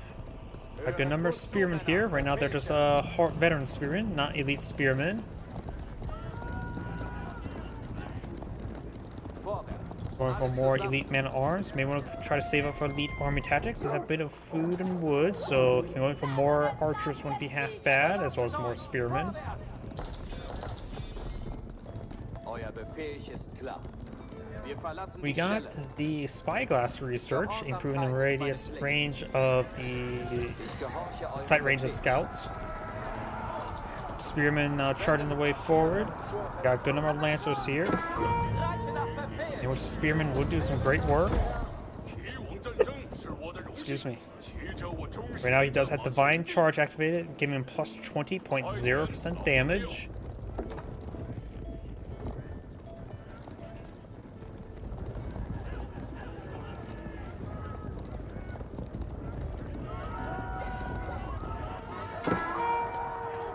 Now he's trying to charge his way forward. Spearman will do some good damage against these Lancers. Got NSVs now engaging. Gilded Spearman should be able to deal with those Lancers no problem. Gilded Crossbows do take out a deer there. Looks like almost all the Lancers are down, but most Spearmen have gone down as well. Crossbows are getting the rest of the Lancers. If he goes to the Siege Bolt technology, he will get plus 20 damage versus Siege. So he can do 7 damage per shot against Nest of Bees, which is still, in my opinion, not that great. Does take out the Lancers. Overall, seems like pretty cost-effective engagement there for yellow. The value killed is probably incorrect. It's hard to tell when it comes to versus Order of the Dragon. The gold being claimed up here. That's a force of 12 here versus a force of 19. While these units are gilded, it may have a bit trouble. Got 2 Mangonels on field. That should be very useful. Men-Arms, elite men-Arms retreating down the center of the map. Got some trebuchets here. Trebuchets fired. Of course, they can't do much there. Got a number of Nest of Bees. Men-Arms charging his way forward. Oh, we got a number of crossbows and Zinchnoos. Elite and Lancers now pulled on the field. Does have plus 20% damage on the Lancers. Does take out one of the Nest of Bees. The other one's trying to be pursued. Needs to focus on this wounded one.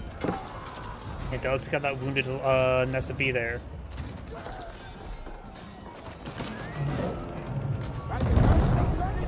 Gilded Man-Arms falling back. Maybe trying to hit those trebuchets. Able to connect. Maybe not with them. I've got a good number of Spearmen charging the way forward as well. Able to pick up those small forces. Reds right now not really remaxing. He doesn't have a lot of gold at the moment. He can't deploy archers because Caesar's Legacy does not have access to archers. Guy for some Spearmen and Horsemen interim, but he may not have those even veteran. Villagers now getting a little bit hit there. Red needs to collect up more gold on the map. Spearman push way forward, does take out that Nest of Bees. Yellow's now counter-attacking. Melee forces engaging the trebuchets. Going to quickly take them out. Got a pair of Mangonels here. Mangonels do a little bit of bonus damage to structures, and apparently very good versus villagers. Get some bar damage down the villagers. These villagers will go down. He may torch down one of the Mangonels. No, he does not torch down Mangonel. Mangonels do soft counter buildings.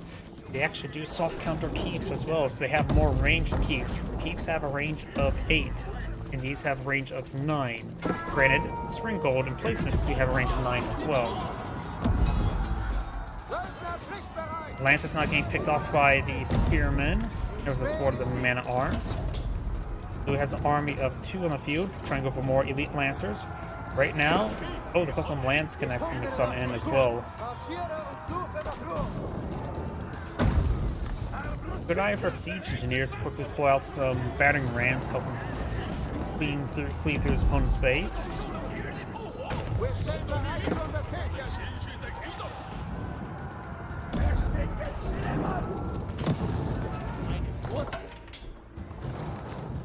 Oh, he's now seeing another skull deposit there, but Yellow is cracking his way through.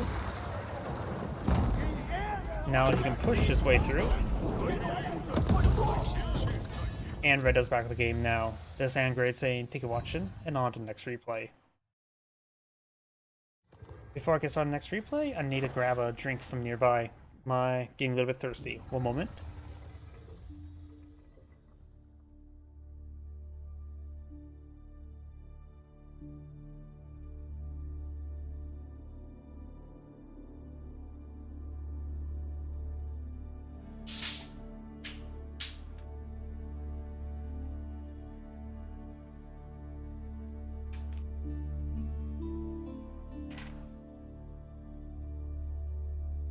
Sorry about that. And let's go ahead and find another player.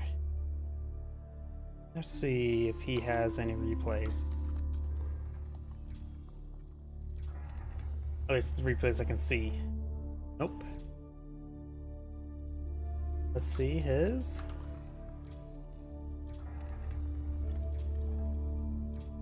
Yep, got some here.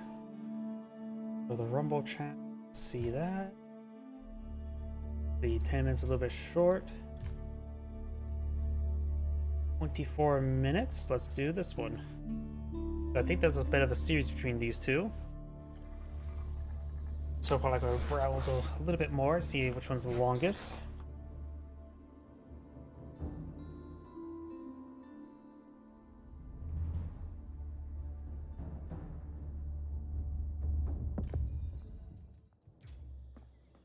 Greetings everyone, and Grade here from another Age of Empires 4 replay. Spawn on top or just right side as the red Ayubids, we have Marine Lord with a lowercase o.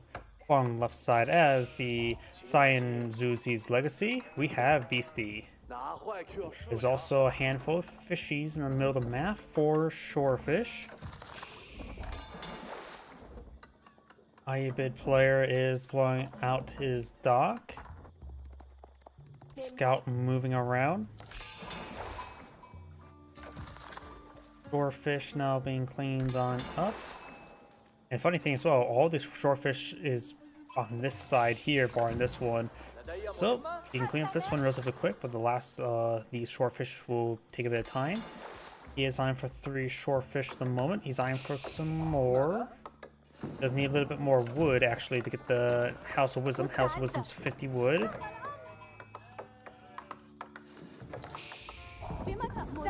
And now we've got the House of Wisdom now being deployed on out. Let's see, it would be a good spot for the Meditation Gardens. You could pull it there to get golden stone. Not super great. Pull it here for food, wood, and stone. Maybe right here's speed. He's going for right there. That may get slice the gold deposit a little bit. Let's switch over to him. I think that would affect the gold deposit. May grab some berries. So 25, 25, maybe 15, and maybe 15. Scout could take time to throw some torches there.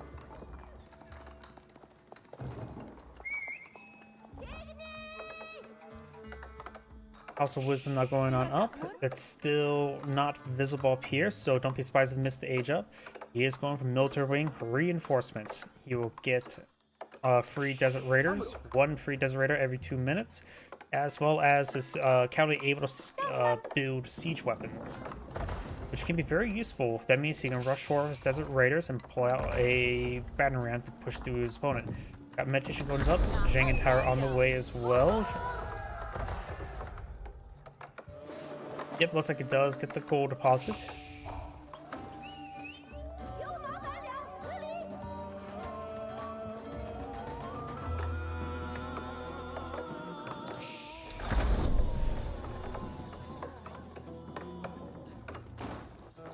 Outpost does get cancelled there.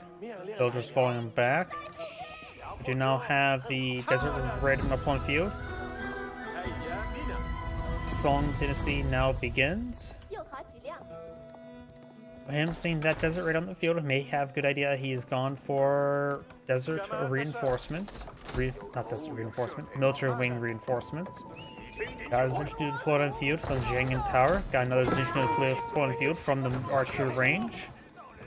Desert Raiders have no inherent range armor, so Zinch Dudes will be very effective versus them. Meditation Garden not being walled on in. It is providing 18, 15, 25, 25. So that will, of course, give him approximately 90 some resources. No. Like 82, 83 resources.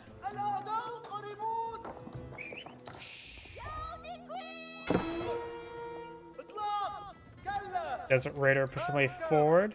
Got a couple of Zushnus now retaliating. Does get a little volley there.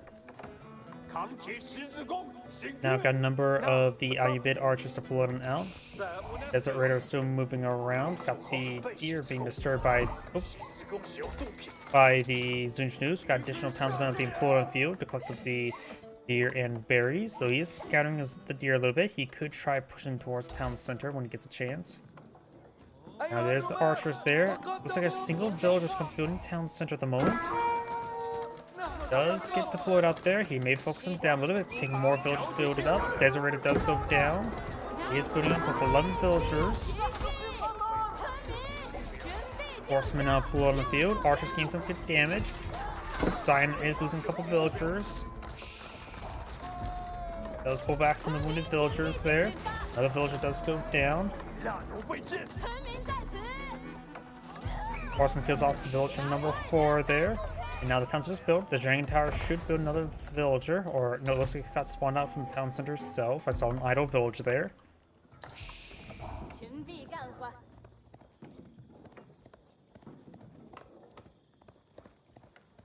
Horsemen moving around. And Red's pulling back his archers and the Desert Raider. Caught another free Desert Raider.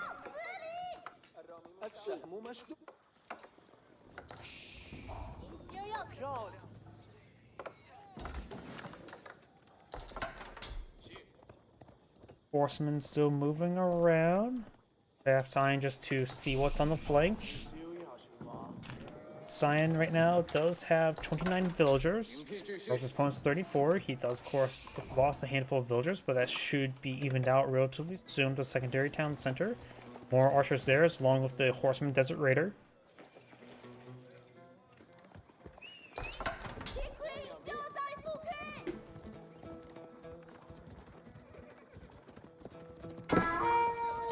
And there goes the scout, getting debuffed by the Desert Raider as well.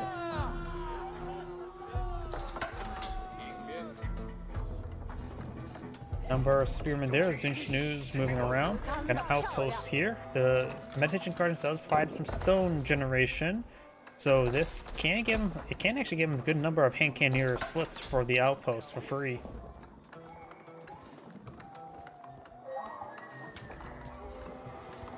Outpost still taking some time being constructed. Does get constructed in time. Does throw some arrows there. Cancels the outpost.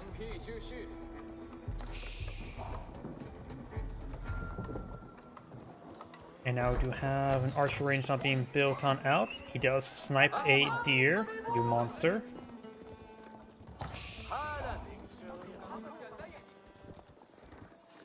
So far, just archers, a couple Desert Raiders he got for free, and a horseman. So this archers, he could eye for some early palace guards as a possibility.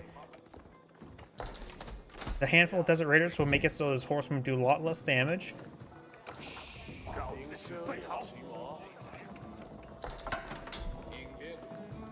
Archers play forward. Do have a hand cannoneer slit on this outpost, which will do some attrition damage to Red.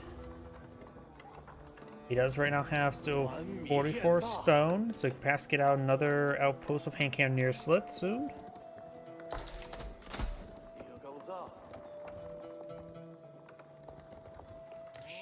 Let's see, 2 of the fish deposits have been cleaned on up. Something as well to mention as well, the Ayubid did of course have those 3 fishing boats, so his number is slightly inflated. Won't last forever, but will last him for a decent amount of time.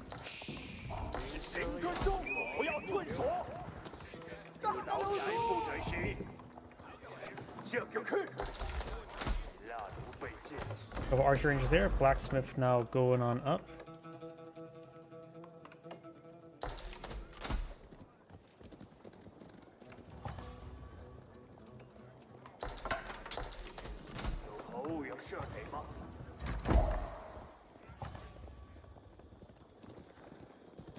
And Red's now starting to fall back. Doesn't really want to engage at the moment.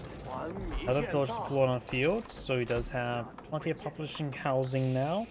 Looks like the last of the deer did get killed.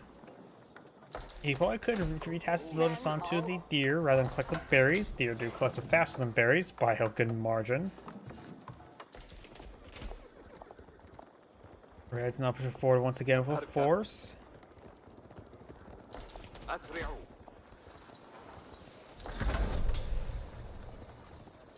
We do now have the veteran archer research as well as the Sultan Mamelukes. Oh, and he also got the castle age. I didn't realize which it was because, of course, I don't see it.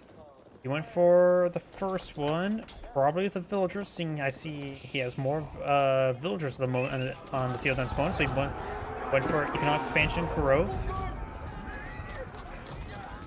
I doubt anybody ever goes for the wood rebate either way.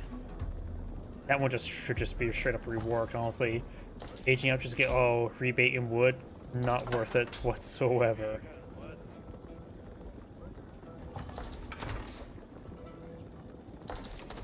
Does have a bit of wood stored on up, so you can eye for some batting rams.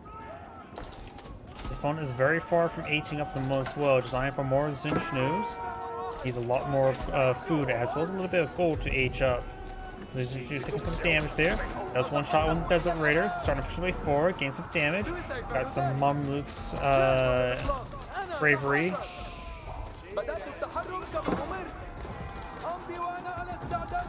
Getting some good damage there. Signs starting to fall back.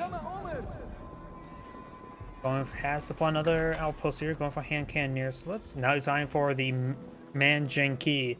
That should be very, very effective against his opponent right now, since he can't deploy out any proper counter other than getting out some horsemen. Scouts technically do also do bonus damage versus siege weapons, but I doubt he'll go for that.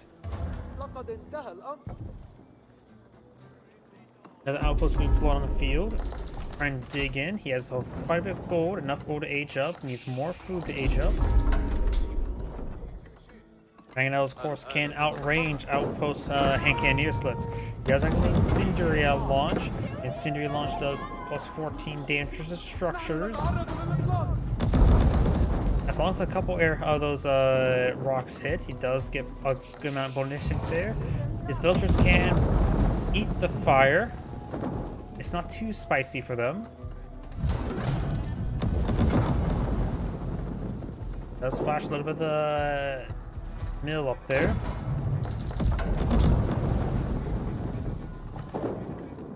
I love how also that incendiary effect is actually available in the campaign. I think the French or the English campaign, I had no idea what it ever did. I didn't think it could do anything. Does get a bit damaged there. Villagers have no longer collected any more berries, only collect the deer. Does take a desert right there that he can near slit. Mount Blue Academy being put on the field, which will allow them access to more official research. Official research. I suppose the fake official research.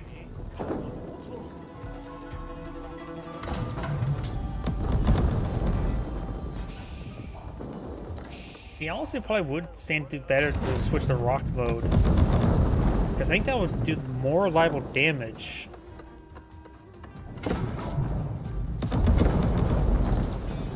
He is splashing down the villagers quite nicely. Now he has a second one on the field.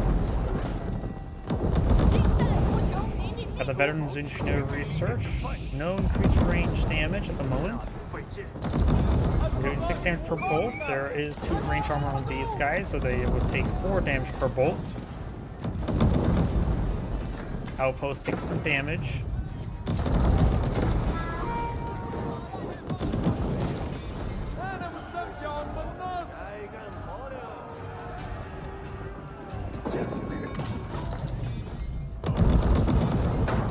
Now the incendiary effect is definitely a bit more effective versus the town center since it's much larger. Mill does get set ablaze, though it doesn't really need to build another one to come to some of that deer. Good damage there.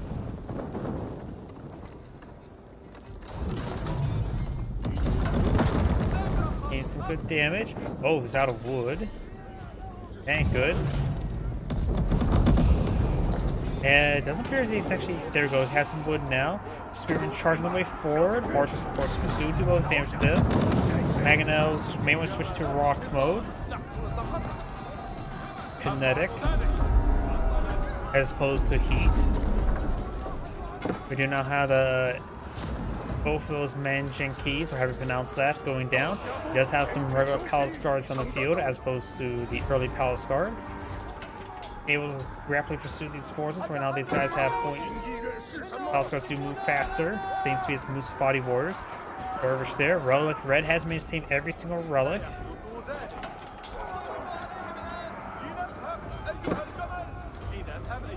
And now got some camel lancers push right forward. He needs some crossbows as well as some spearmen. Does fire a volley down the camel lancers, but of course they won't do much damage there.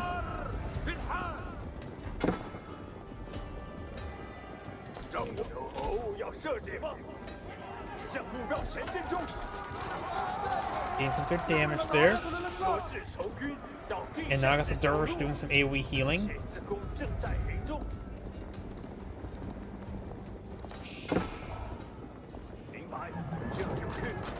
Scout does take a volley there. Couple fortified outposts. Local doggo does go down. Now got a Mangonel being pulled on out. Looks like the rest of the deer are being cleaned up. I see one more deer carcass there, which means there's too many villagers for that one deer carcass. Does pull off some there, very nice. Got a good number of Zinchnews as well as some Palace Guard. Spring Golden placement. Needs to perhaps focus down the outpost. Not outpost, Mangonel.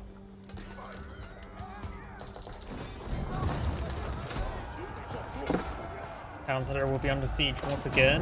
Right now, Blue Sign does have a force of 55 versus 60, which is more heavily in favor of Red. Okay, let's get some good damage on these villagers.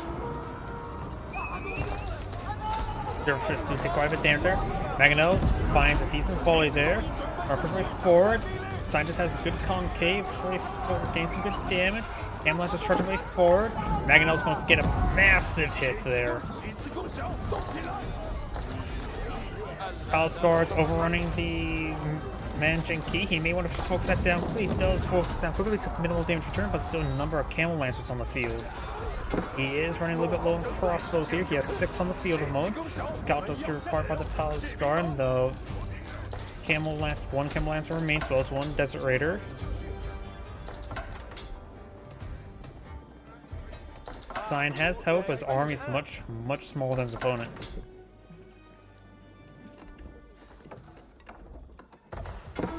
Stone deposit here still untouched. We got outpost Spring Golds hitting the Palace Gate. It'll take another 1,247 shots to take that out.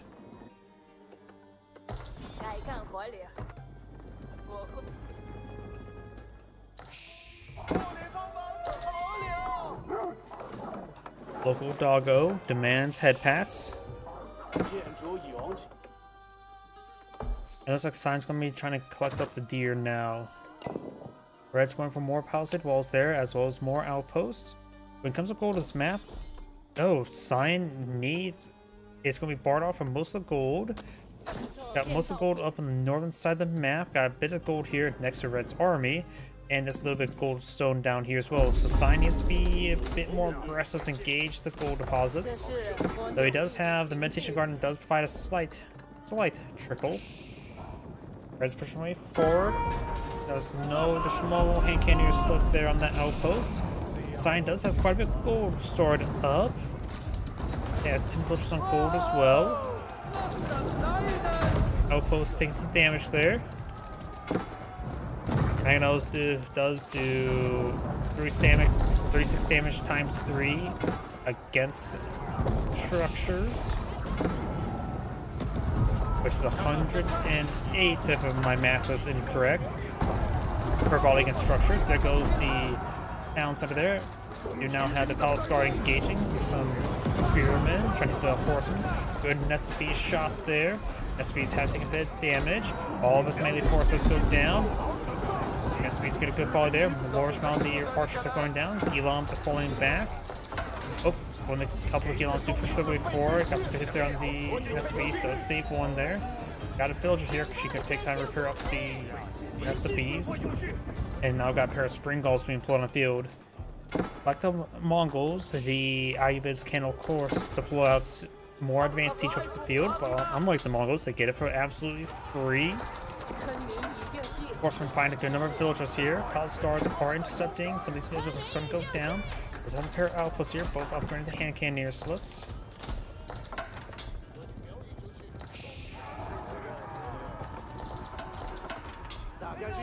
More wood being collected up there.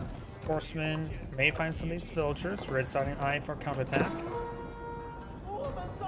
Sign right now just needs more force in the field. It's going for a good number of spearmen. Horsemen taking some damage.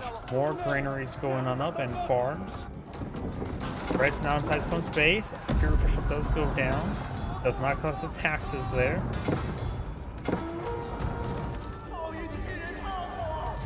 Some of the villagers will go down. Right now, Red does have more villagers than his opponent. Couple Magno shots there. Spearmen charging the way forward. Got a good number of nest bees pushing the way forward as well.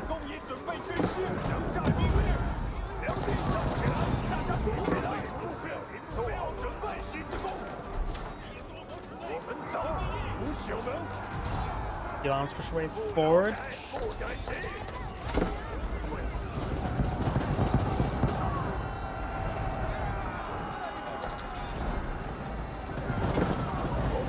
The alarms gonna go on down there.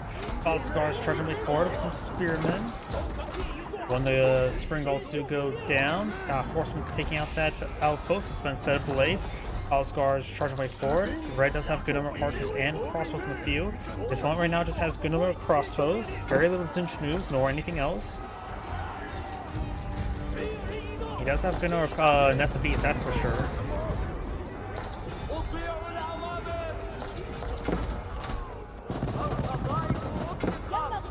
Up here we do have, looks like, ooh, a good number of these villagers are just going down. There's nothing here for defense other than hand cannoneer slit and Springald.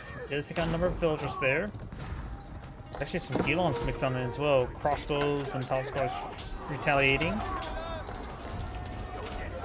Gelons getting some good damage there. Does take on the Springalds. SFBs get a good volley there on the Gelons now. Trying to fall back. He's probably staying to fight to keep his SBs alive. Some SBs are taking some massive damage. 1, 2, and 3 SBs do go down there. 4, just leaving 1. 0 now remain. That's quite a bit of loss there for Cyan losing all those siege weapons. Horseman still here, getting cleaned up by the Palace Guard. There's some Gelons seeing these villagers. They won't be able to stand long against them. Right now, Red does have a secret sight victory, and Cyan is back of the game now. This Angrade saying, thank you for watching, and on to next replay.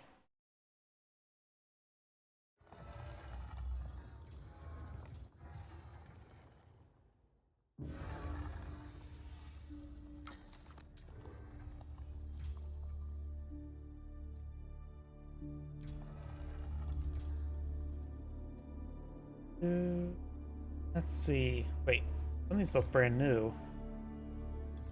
That is brand new. Of course, they're a little bit short. That's the one we did. They are between the same players, looks like. Or I should. Oh, no, that's a different one. Custom as well. Good eye for this one, but it's a little bit short. Here we go. We can do this one here. Or did I do this one yesterday? I think I did. I pretty much just play Mongols because they are a challenge to play. And in my opinion, a little bit on the weaker side. The fact they don't really have good feud control and their economics is not that great, in my opinion. Greetings everyone, and Grade here with another HBars 4 replay. Spawn on bottom left side as a Cyan Jeanne d'Arc, we have Beastie. Spawn on top right side as a Magenta Deli Solda, we have Liquid Demu. On. Moss going on up. So let's take a look at the map generation. We do have boar and deer right next to each other, but he is Deli Solnit, which are classified Islamic. So Pumbaa will not be hunted. He does also have deer next to the stone deposit here. Gold, small gold. Well, gold looks like Magenta doesn't have a huge concentration of resources.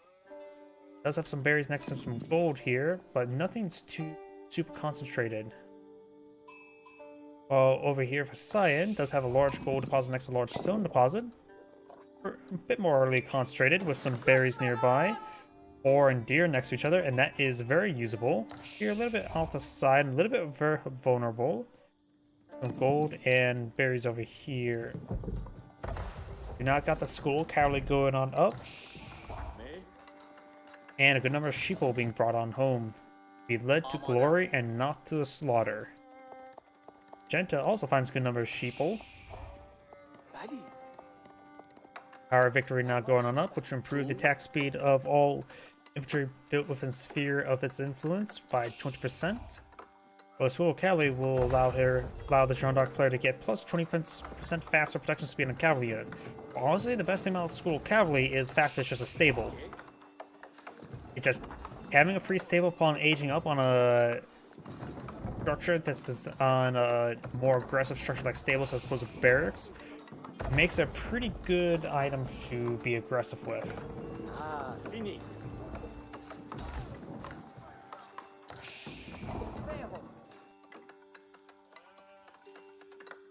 Our victory is almost complete. We do now have a lumber camp going on up.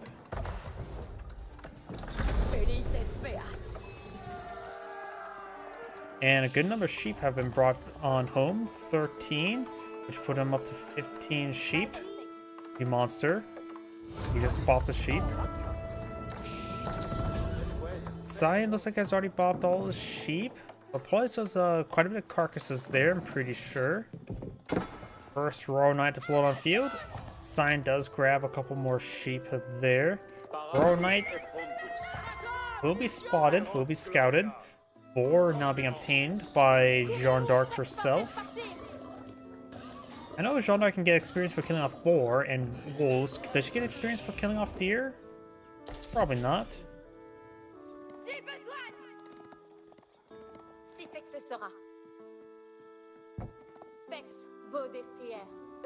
Still now being put on the field. Collect up that boar.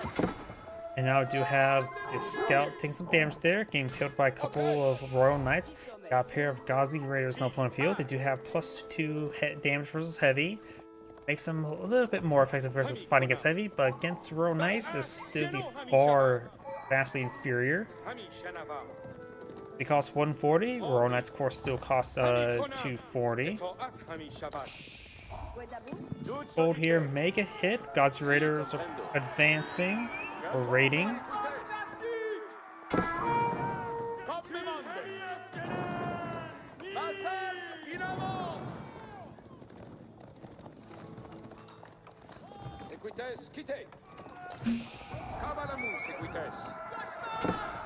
Royal Knights taking a bit of damage there. First Consecrate's almost available. Divine Restoration is almost off cooldown as well. Though right now the Royal Knights don't really need it. Something for a little bit later. And there's a Consecrate building onto the town center and not on the School of Cavalry. Both are a common first target for your Consecrate. But he does have another stable in the field, so 2 stable productions, or a nice stable production of horsemen and knights. 3 knights now in the field.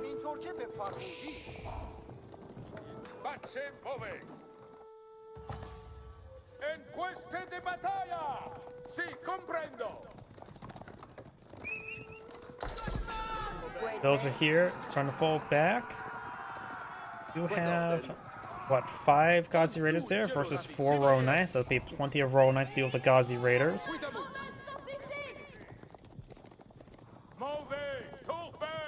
Cyan does have all the initial economic research, well, researched. His opponent is starting to get the last of the free research now out of the way. Very nice, has all the economic research as well.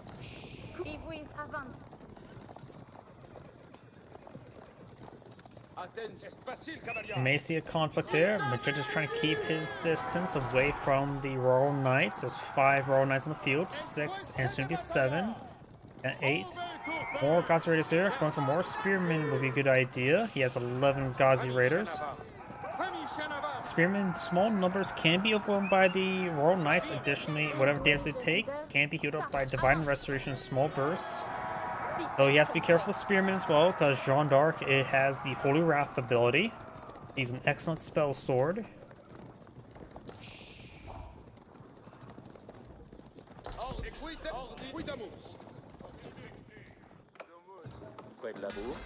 Barracks now being pulled on the field. Maybe eyeing for his own Spearmen. Spearmen versus Spearmen will be relatively equal. While the Spearmen will still be very useful versus the Gazi Raiders. Additionally, Magenta does now have a blacksmith on the field, so start getting the free blacksmith research going. Jeanne d'Arc does also have a blacksmith on the field, got her free melee research already researched, as it's free and instantaneously once you get a blacksmith. And we do also have Deer and Boar still being cleaned on up. Does have some walls here, which will buy Jeanne d'Arc a bit of time to contest some of these villages to repair up the gate. Not a lot of surface area there. Fine just to build an escape route rather than trying to repair up the gate. I think it would be better to actually build, repair it up instead. Does build another gate there. Does fall back. Spearman trying to torch down the gate now. And now here comes the Royal Knights. The Royal Knights actually way over here, so Jeanne d'Arc and a handful of Royal Knights can push right forward. Jeanne d'Arc may want to charge towards the Spearmen. Going for a gate up here. This gate's almost down. Jeanne d'Arc can charge forward and draw some fire. Does get some damage. Jeanne d'Arc is also classified as heavy, and all of these villagers will be trapped and pinned. I was saying Jeanne d'Arc is classified as heavy, so Gazi Raiders will do extra damage. Holy Wrath has been activated there. Does save more than half the villagers there. Jeanne d'Arc herself is taking some damage. Spearman gets some damage. Holy Wrath looks like it missed overall. Another round there, and here comes the Royal Knights and reinforcements. Gets a massive charge attack there. Sign should win out this fight now. Divine Restoration could be utilized. Divine Restoration already has been utilized. The rest of these Gazi Raiders need to run away. He does have Scholars in the field for health regen as well. The Royal Knights have taken a bit of damage there, so maybe a good idea to get Chevrolet. Those Gazi Raiders, I'm not sure what that was about. Just threw away two of them there. Local Doggo goes down. And we got this exotic Doggo also trying to hit the Gazi Raiders.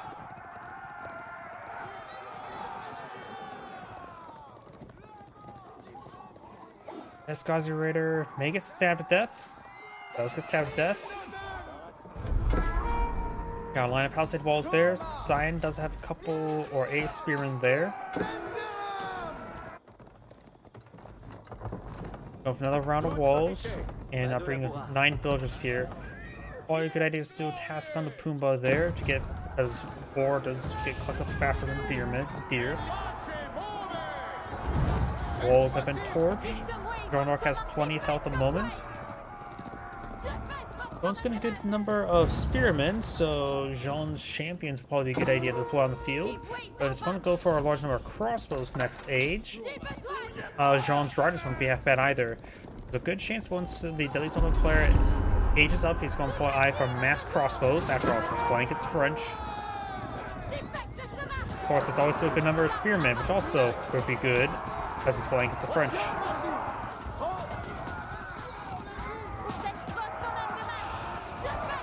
Royal Knights try to charge forward once again. It's not great engagement there for Cyan.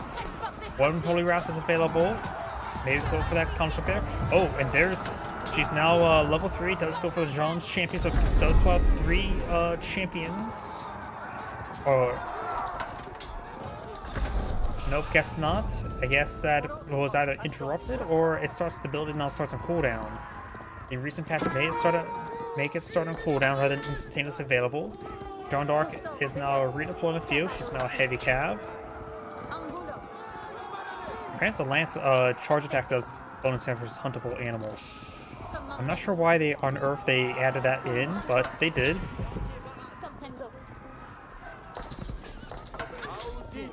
Looks like the Royal Knights do have Chivalry available.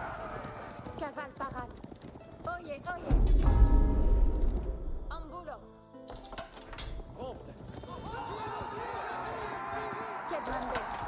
It may have been a good idea not to level her up until his opponent stops fast producing Spearmen, because right now she's a little bit more vulnerable. Granted, getting the Jean's champions on cooldown and getting that for free out was always a good idea. It's good damage there. Royal Knights still being pursued. All 6 sites been captured up by Magenta.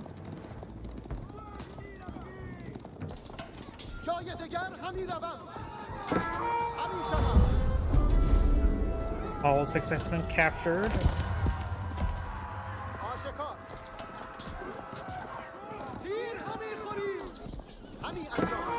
They can get some good damage there. Single Royal Knight charged way forward. There's a large number of exposed villagers here. No outposts to hide them away. Does he have textiles? He does have textiles, so won't get too shot up by the Royal Knight.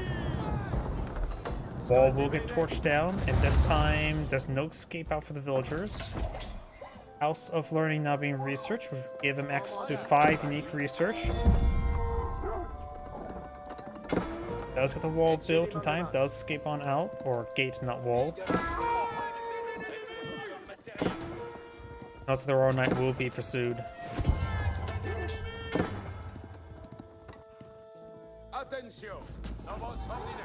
Also, the villagers did try to stand and fight. Good spear brace there. Will take out one of the Royal Knights. The Royal Knights are not veteran Royal Knights either. No, he's still not H. He's still H2. Or she is still H2. Jeanne d'Arc. Does take out that unit there. Royal Knight now taking some damage. Jeanne d'Arc still a little bit far away from aging up. Does lose the Royal Knight there. He's focused on the Gauzy Raid, I would say. Sort of fall back there. Jeanne d'Arc does have access to a good number of Holy Wrath and can use Divine Restoration to heal up this small force if he so chooses. At least one may have aged up, but at least one would still really have a timing attack. It would take a bit of time for that free research to kick on in. Good number of Spearmen deployed out by both sides. You could eye for some man-at-arms to engage his opponent's Spearmen. That should probably be a good idea. That doesn't require any veteran research.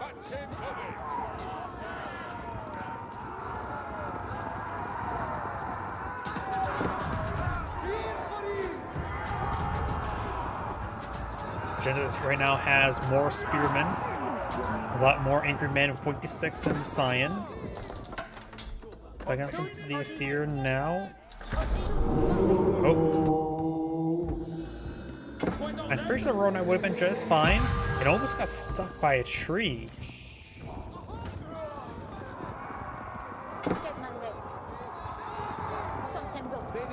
These Spearmen are quite wounded. Could try to use Divine Restoration and get the building on cooldown. You have the Guild Hall now being put on the field. Not the Royal Institute.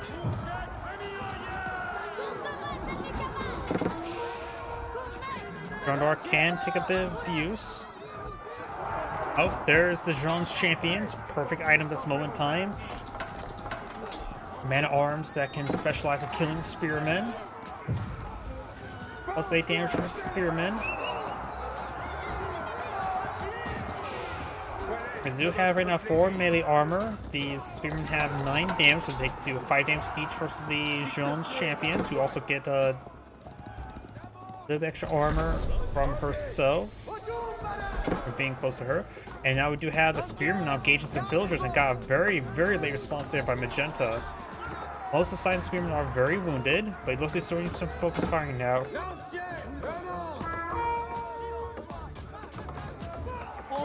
That lady will get procreated. More deer being collected up, but deer a bit far away. Maybe we need to go for another mill. Think about another mill.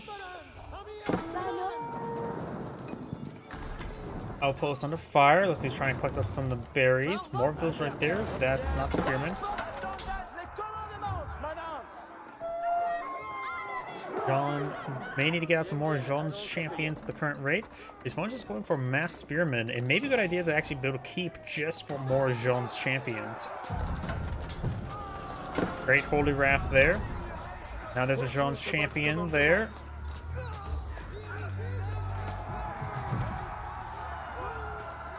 Jean's Champion's course, or Jean does have 2 melee damage, while his opponent is going to free stuff, so they're relatively equal, having 1 melee armor damage versus 2 melee damage.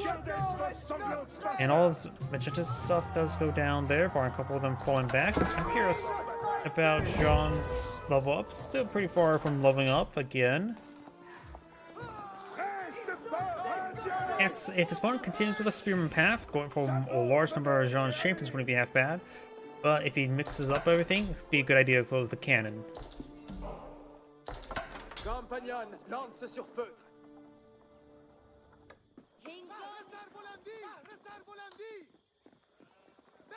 Got a couple Jean's champs up here that should be able to do the Spearman no problem. Now there's a little bit more Spearmen there.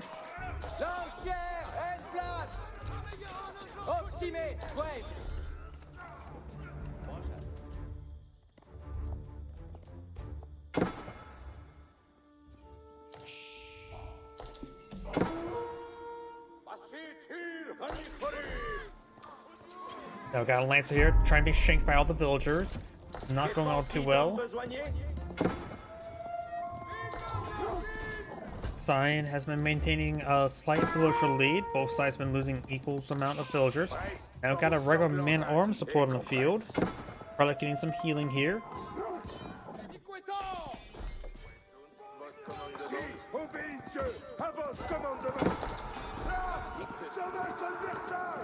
Man-arms trying to pursue these Lancers now. Over here, looks like the Spearmen now pushing forward. Spearman getting Spearmen. These are still hardened Spearmen, not veteran Spearmen. Jeanne d'Arc still playing Ring Around the Roses. She needs to fall back with healing. Cyan's trying to fall back with Spearmen. Going for the various research. Hardy Rassums, more melee armor and more ranged armor.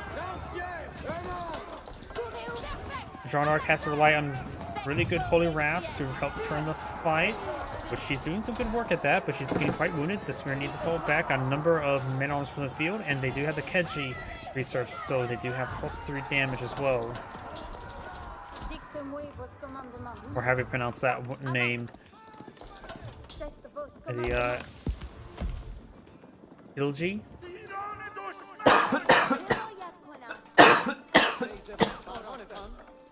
My apologies. Got these forces heading down the hillside now. Single Royal Knight push way forward. Not a veteran Royal Knight either. We do have a number of Arbaleteers being pulled on out, which will help him counter his opponent's men-at-arms. Let's see now. O'Keefe Guild is going for food. Got the Hardened Spearman research on the way for Jeanne d'Arc. And it looks like got these farms going down. A couple of Jean's champions got pulled on the field. That was firstly pulled on out to clean up all those forces. Spearmen and Man-at-Arms pushing down in the middle of the map.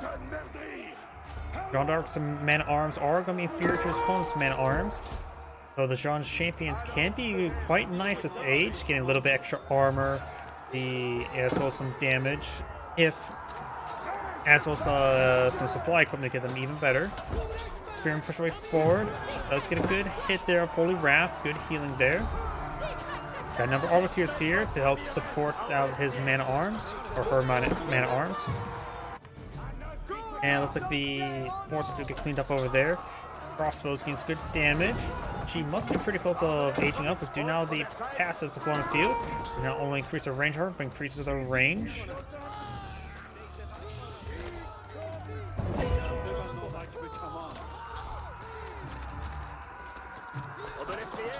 When the crossbows do go down, she's right now 3/4 away from leveling up.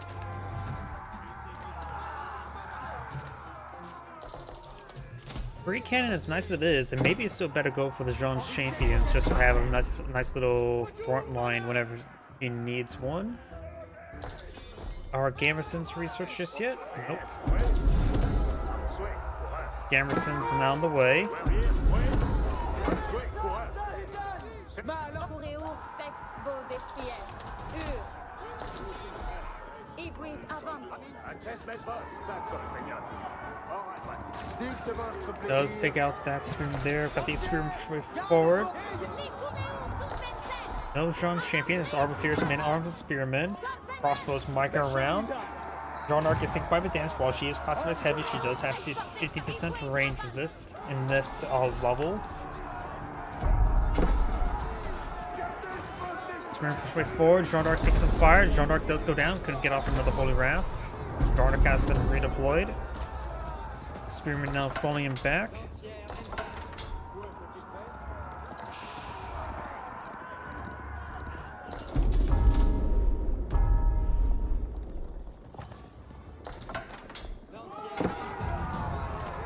Arbiteers do take a bit of damage. Spearman push away forward with some man-at-arms support.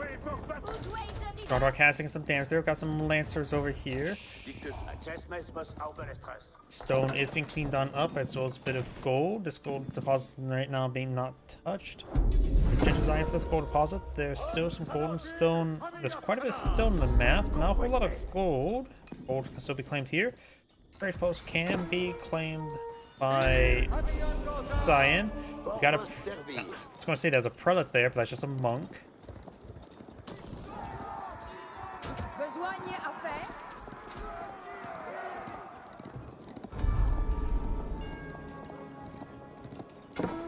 More blacksmith research on the way for Cyan.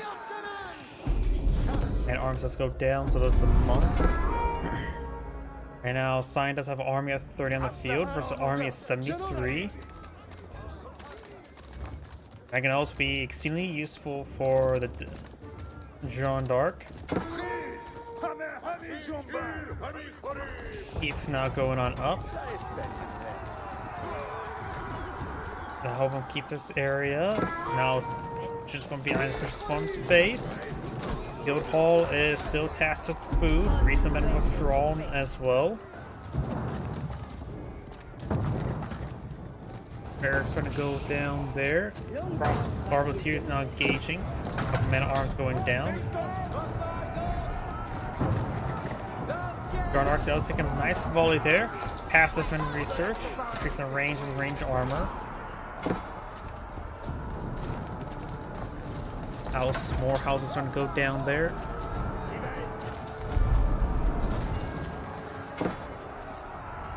Now we do have the lookout towers research for the Delhi settlement, as well as the siege engineers. Start stepping away.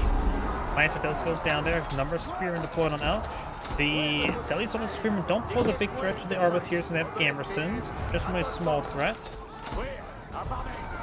Divine Restoration there got some good healing. Jean d'Arc taking some fire there, trying to find a more urbanized environment. Got a number of Arbiteers. Now reinforcements coming in piecemeal. There's a Mangonel. Mangonel gets a hit there on those spearmen. Not a great hit. Jean d'Arc does go down there. Jean d'Arc has been redeployed the field. Immediately sees a volley. Jean d'Arc does get inside the town center in time. Mangonel finds a small hit there. Jean d'Arc does pop out. Holy Wrath there. Mangonel does get overran. Relatively rolled a miss there. Town Center is not currently garrisoned, and looks like Science Force is getting cleaned on up. More Magenta's forces are charging on in, and Cyan back to the game now. It's Agrade saying, thank you for watching, and on to the next replay.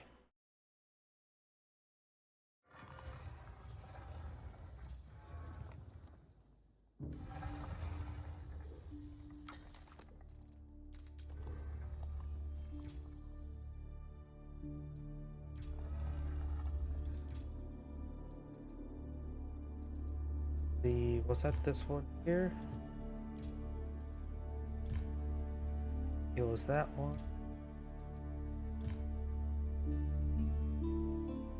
A little bit short, same players. Could do this one.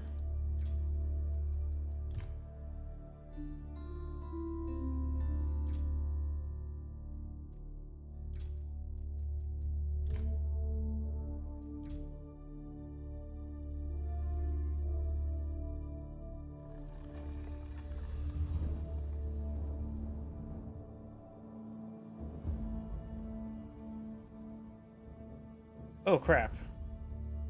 I just realized something. My disk space has 1 gigabyte remaining. I may want to address that.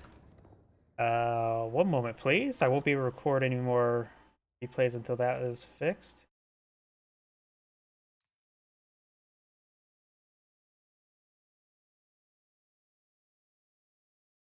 See, delete here. Delete that. Save the ones from yesterday so I can verify those a little bit later. Or make sure I uploaded them. There we go. Delete a whole bunch. And now I have 180 gigs. Oh, not free. There we go.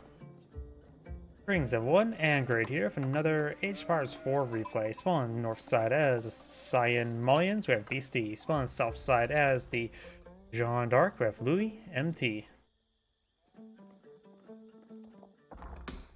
This map is filled with a bunch of small mining pits, but however, a good number of them are sort of attached along to the cliff faces, so it may be hard for the Mullion player to pull out some mining pits. For example, here, may constrict some placement of some housing. This one's nice and safe. This one's nice and safe. Also, all of it's quite in the middle, so relatively easy to harass. Going for a round of wood. There's housing now. Jeanne d'Arc is going to be collecting up the gold now. Boar and deer are relatively close by over here. Both of the players close deer deposits are actually pretty close to each other. I can get them both on the same screen. And of course, Cyan has his deer deposit way out here. His boar is also over here, but I honestly don't know if Mullions can or can't clean the boar. I don't think they can, because they do have imams suggesting they're Islamic.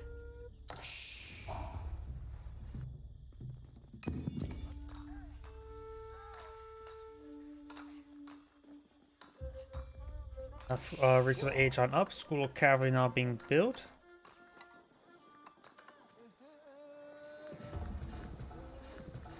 The Mullion players go over the Monster Quarry. Not a big surprise.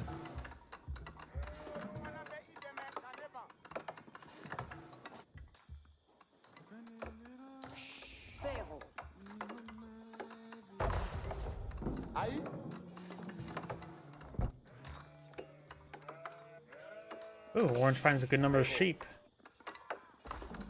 Cyan, looks like they didn't find a whole lot of sheep.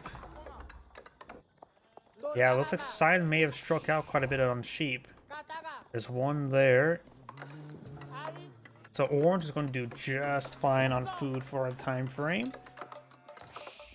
So would it be half idea to see this deer on the map? And now there's the next age. We do now have the wheelbarrow being researched by the Mullion player.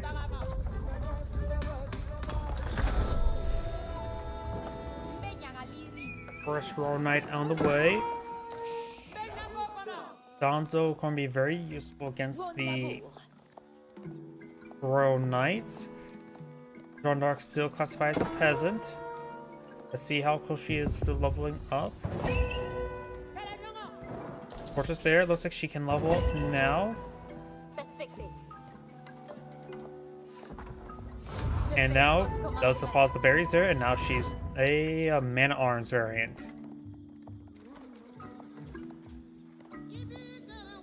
Royal Knight and Scout pushes the way forward. They can throw some torches and take out some of the housing.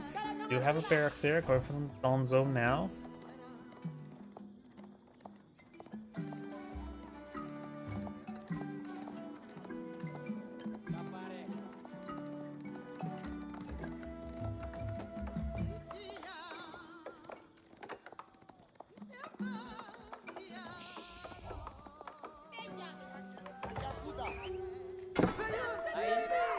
Cattle farms not being researched, and it looks like Jeanne d'Arc will be claiming the boar on his opponent's side of the map to kill for some experience. Pumbaa will go down. Royal Knight and the Scout will be moving around. Couple Donzo here, another mining pit being employed on out. Donzo should be able to keep the Royal Knight at bay. Right now they're hard on Donzo, not a regular Donzo. Secundement de mort. Does get us javelin throw there onto the scout, not onto the Royal Knight. Belger does take a charge there. Now we do have a French archer on the field. Engaged with Donzo. Royal Knight trying to charge the way in, receive some bonus damage. Going to try to focus on those archers now. One Donzo does go down. Villager takes some fire. Villager will get impaled. Archer just being pursued.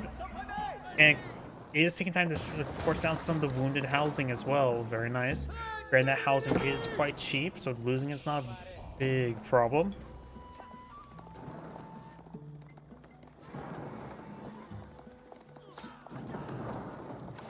And may lose his house as well. Does take out that house. Now these forces are going to be falling back. That Royal Knight is very wounded. May want to keep it back at home for a time frame. Jeanne d'Arc does kill off the boar like any other good hero's journey. Rather than killing slimes or skeletons, she kills boars. Which the only other game I know about where the hero first starts out killing boar would probably be Tales of Zestiria.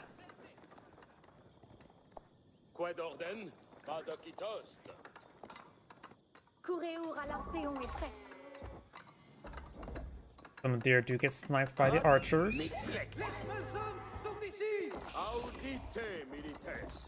If you can keep that Royal Knight alive, Shively of course can heal up quite nicely, but right now Shively's just not worth to heal up one single Royal Knight. And right now Jeanne d'Arc's army is quite small. The Mullen player does have a good number of Donzo as well as a handful of javelins, but it's more of a reserve force at this moment rather than an aggressive force. A handful of palisade walls going on up.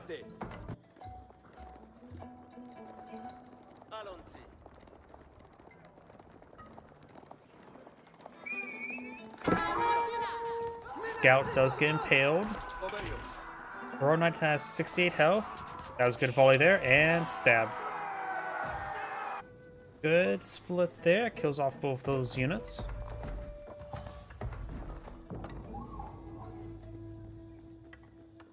More walls going on up. Jeanne d'Arc, a couple archers there. Another scout deployed on out. It looks like both players are just more or less in eco phase. Jeanne d'Arc is just trying to go for more walls, trying to lock down the side of the map. Probably a little bit too aggressive, try to claim that board there that she's killed. That's gonna wall off there. And trying to stop the building of more walls. Donzo here. May get a javelin throw. Ooh, that scout got impaled. It is now a porcupine.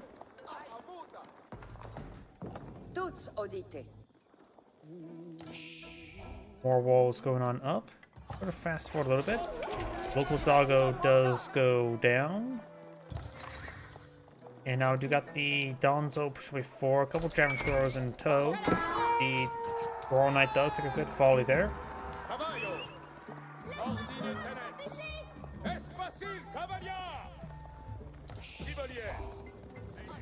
Si, comprendo.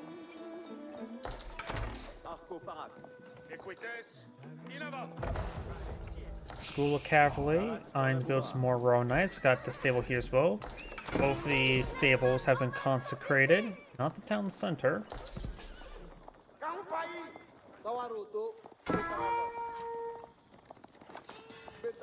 Scout does take some damage there. Sheep has been obtained.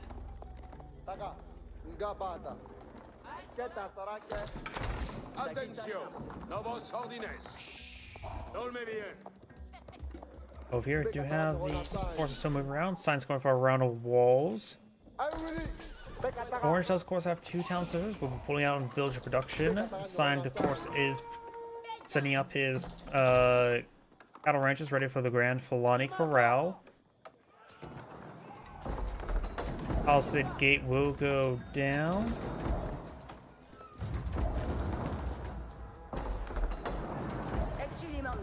The last of the deer looks like being cleaned on up. There, of course, is still that other deer deposit. Gate does go down. Esvido aussi. Intra. Attention. Got 15 archers here, which should be adequate to deal with the Donzo, but 7 javelin throwers there as well. Nothing really hard to counter Jeanne d'Arc at the moment. She's a heavy foot melee and not a heavy cavalry. We also got a javelin thrower there, being one of the trees.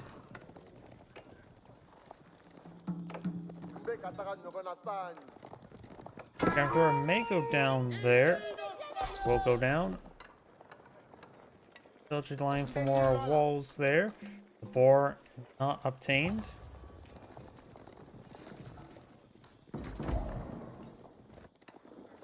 Aïe, Siladou. Calme bien.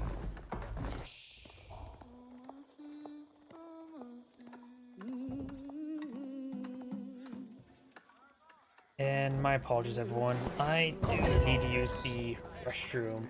I want to go ahead and follow Orange's camera. My apologies. Orchestre.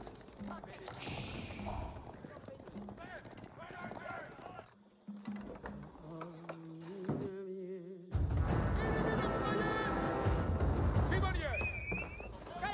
Con Montes.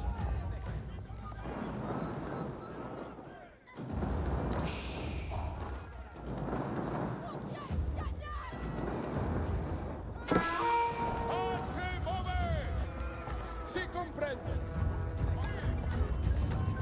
Es fácil, caballero. ¡Cuitamos!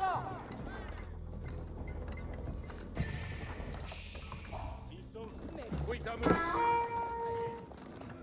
Second mandement. Obéio. Pace move. Equites in avant. Retraites vos avoués.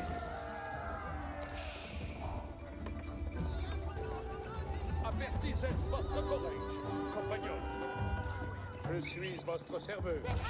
Je commande avant.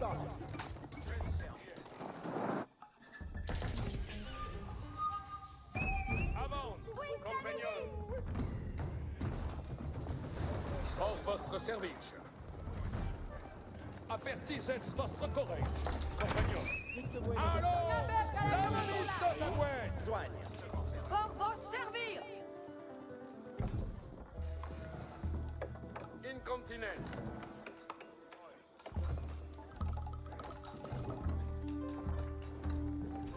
Retraites vos amoués.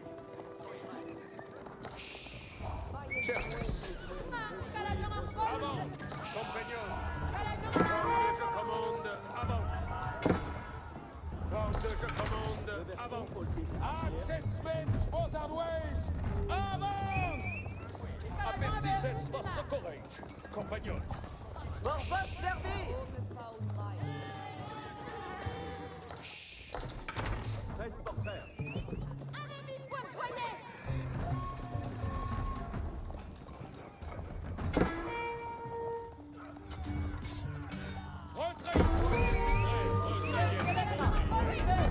Asseyez vos armées. Nous allons. Si comme vos voldrez. Avant, compagnon. Avertissez votre courage, compagnon.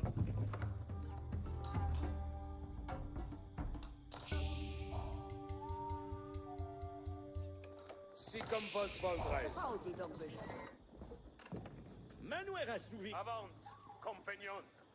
Quand je commande, avant. Dictez-moi une Versailles. Ennemi pointoyé. Il n'a sorti. Si comme vos voldrez. Quand je commande, avant. Retraites vos amoués.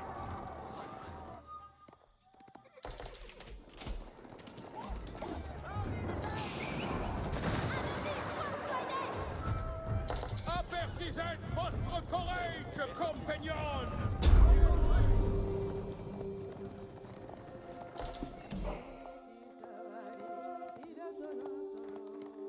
Chers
Yes, commandements.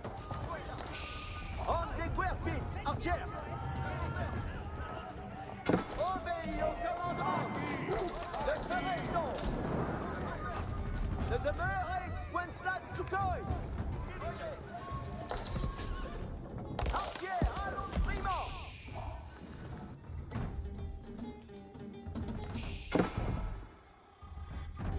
On déguerpit, archer.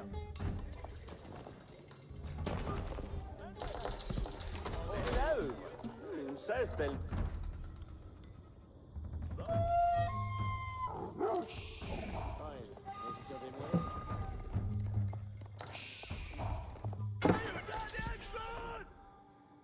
Tombe-t-il demeurer? J'obtempère.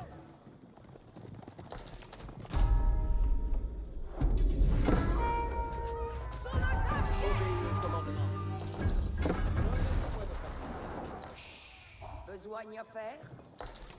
J'obtempère. Archer, en la voie.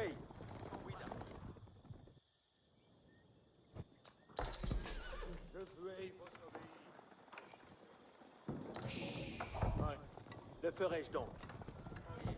Ne demeurez point slat. Archer, allons primo. Archer, en la voie. Archer, allons primo. On déguerpit, archer.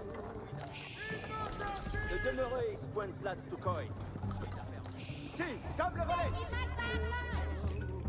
Si, comme le volet. Archer, en la voie. Archer, allons primo.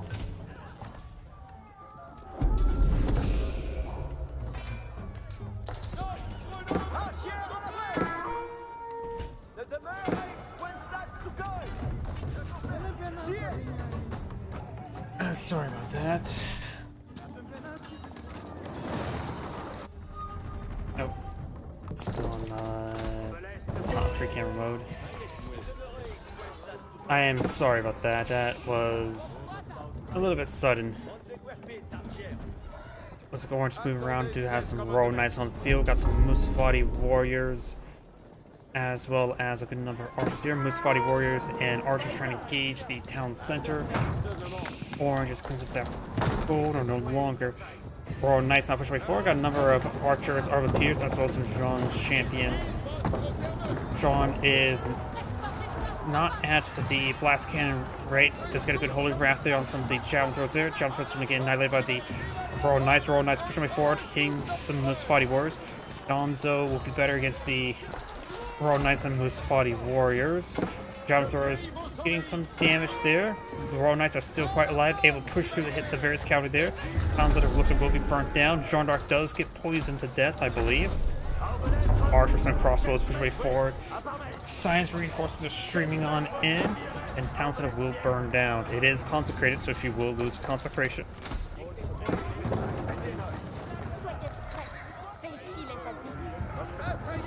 And does get out another round of Jean's Champions Blood on out, who will do bonus here for the Donzos.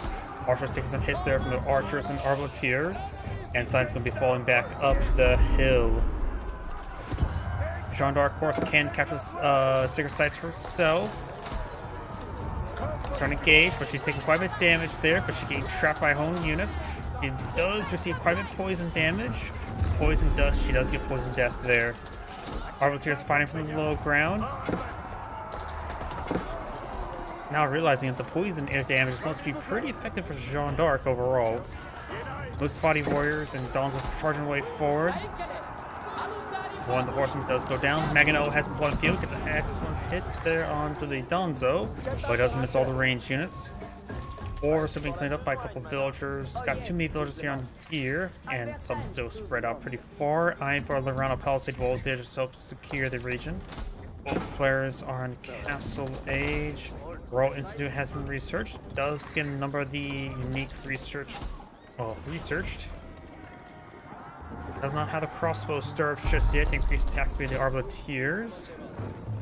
Mangonel pulling out should be very effective. This opponent does go for a handful of spring galds. I got a line of palisade walls there. Regime on demand. On time, suspended. You have a total outpost there, trying to find some of the gold on the high ground. Mangonel does get a shot there on the walls and receives some shots there from Springald, and does go down. You also got a handful of horsemen to pull him out. 3 Jean's champions on the field. Jeanne d'Arc herself has not been redeployed. She must be pretty close to leveling up once again. Outpost to clean up the deer and good steel boar. Now got a sign keeping being pulled out on Orange's side of the base. We've got a decent force to pull it out here. And more Royal Knights being pulled on the field. Orange has claimed up 2 relics, while Sign has claimed up 3. Mining Pit will go down. Good eye for some siege engineers to pull out some more siege weapons. We've got Veteran Donzo here, gold being cleaned up by Orange. And now got some Musafati warriors. Looks like they are not camouflaging the way forward. Royal Knights charging the way forward to scout some of these villagers. And looks like I got a Trebuchet now engaging the keep. We got a line of stone walls there to help secure up this region. Putting a gate or stone tower there could allow his crossbows to fire from the high ground. Gate, of course, will allow him to go all the way through. Outpost will go down. Got a couple of Royal Knights and crossbows for way forward with Donzo. More trebuchets deployed on out. School Cavalry does take a bit of damage there.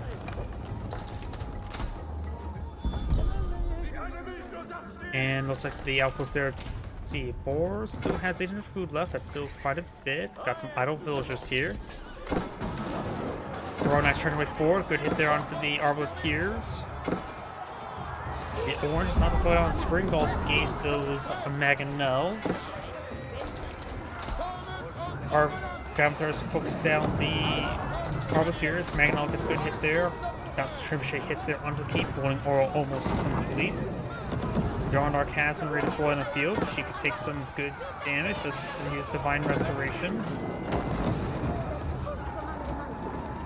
And some of these Royal Knights will make it Poison Death. No, did not, but Donzo are very good against them nonetheless.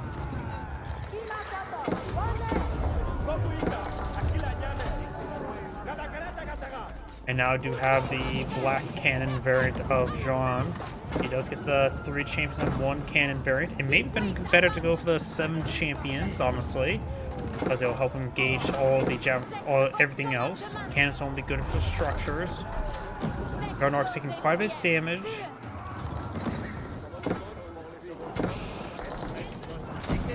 Archery starting going down there. Orange having trouble remaxing.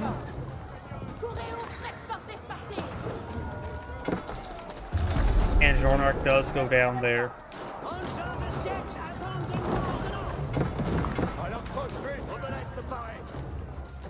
Doesn't appear he has crossbow starts researchers yet. He's very low on all resources: food, gold, and, well, plenty of wood and stone. Royal Knight charging way forward, doesn't impale that Donzo. Jeanne d'Arc costs like, yeah, 1,000 gold at the moment. She is expensive now. Musafati warriors torching down some various structures. Science gaining a pretty good grasp of the map. Orange is having trouble just getting gold as well as food. Does have a number of farms being built out here, and now these villagers trying to cut the wood for more farms will be engaged by Donzo. A good number of these villagers will be going down. Completely trapped there by Donzo.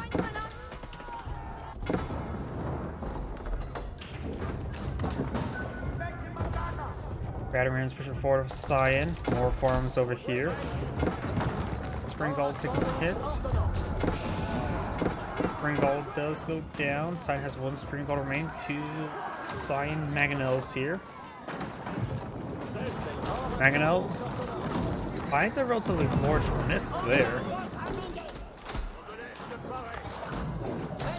Rolls another large miss there. The Mangonel needs to retarget to some of the Jamtors, not trying to hit. Let's get a decent hit there, but a good number of idle villagers, and Orange is back to the game now. This had great saying, thank you for watching, and on to the next replay. Right now, my stomach's getting a little bit upset at the moment, I'm just going to leave it at that, so I'm going to end the stream early. So everyone, thank you for watching, have a good evening, and get some good rest.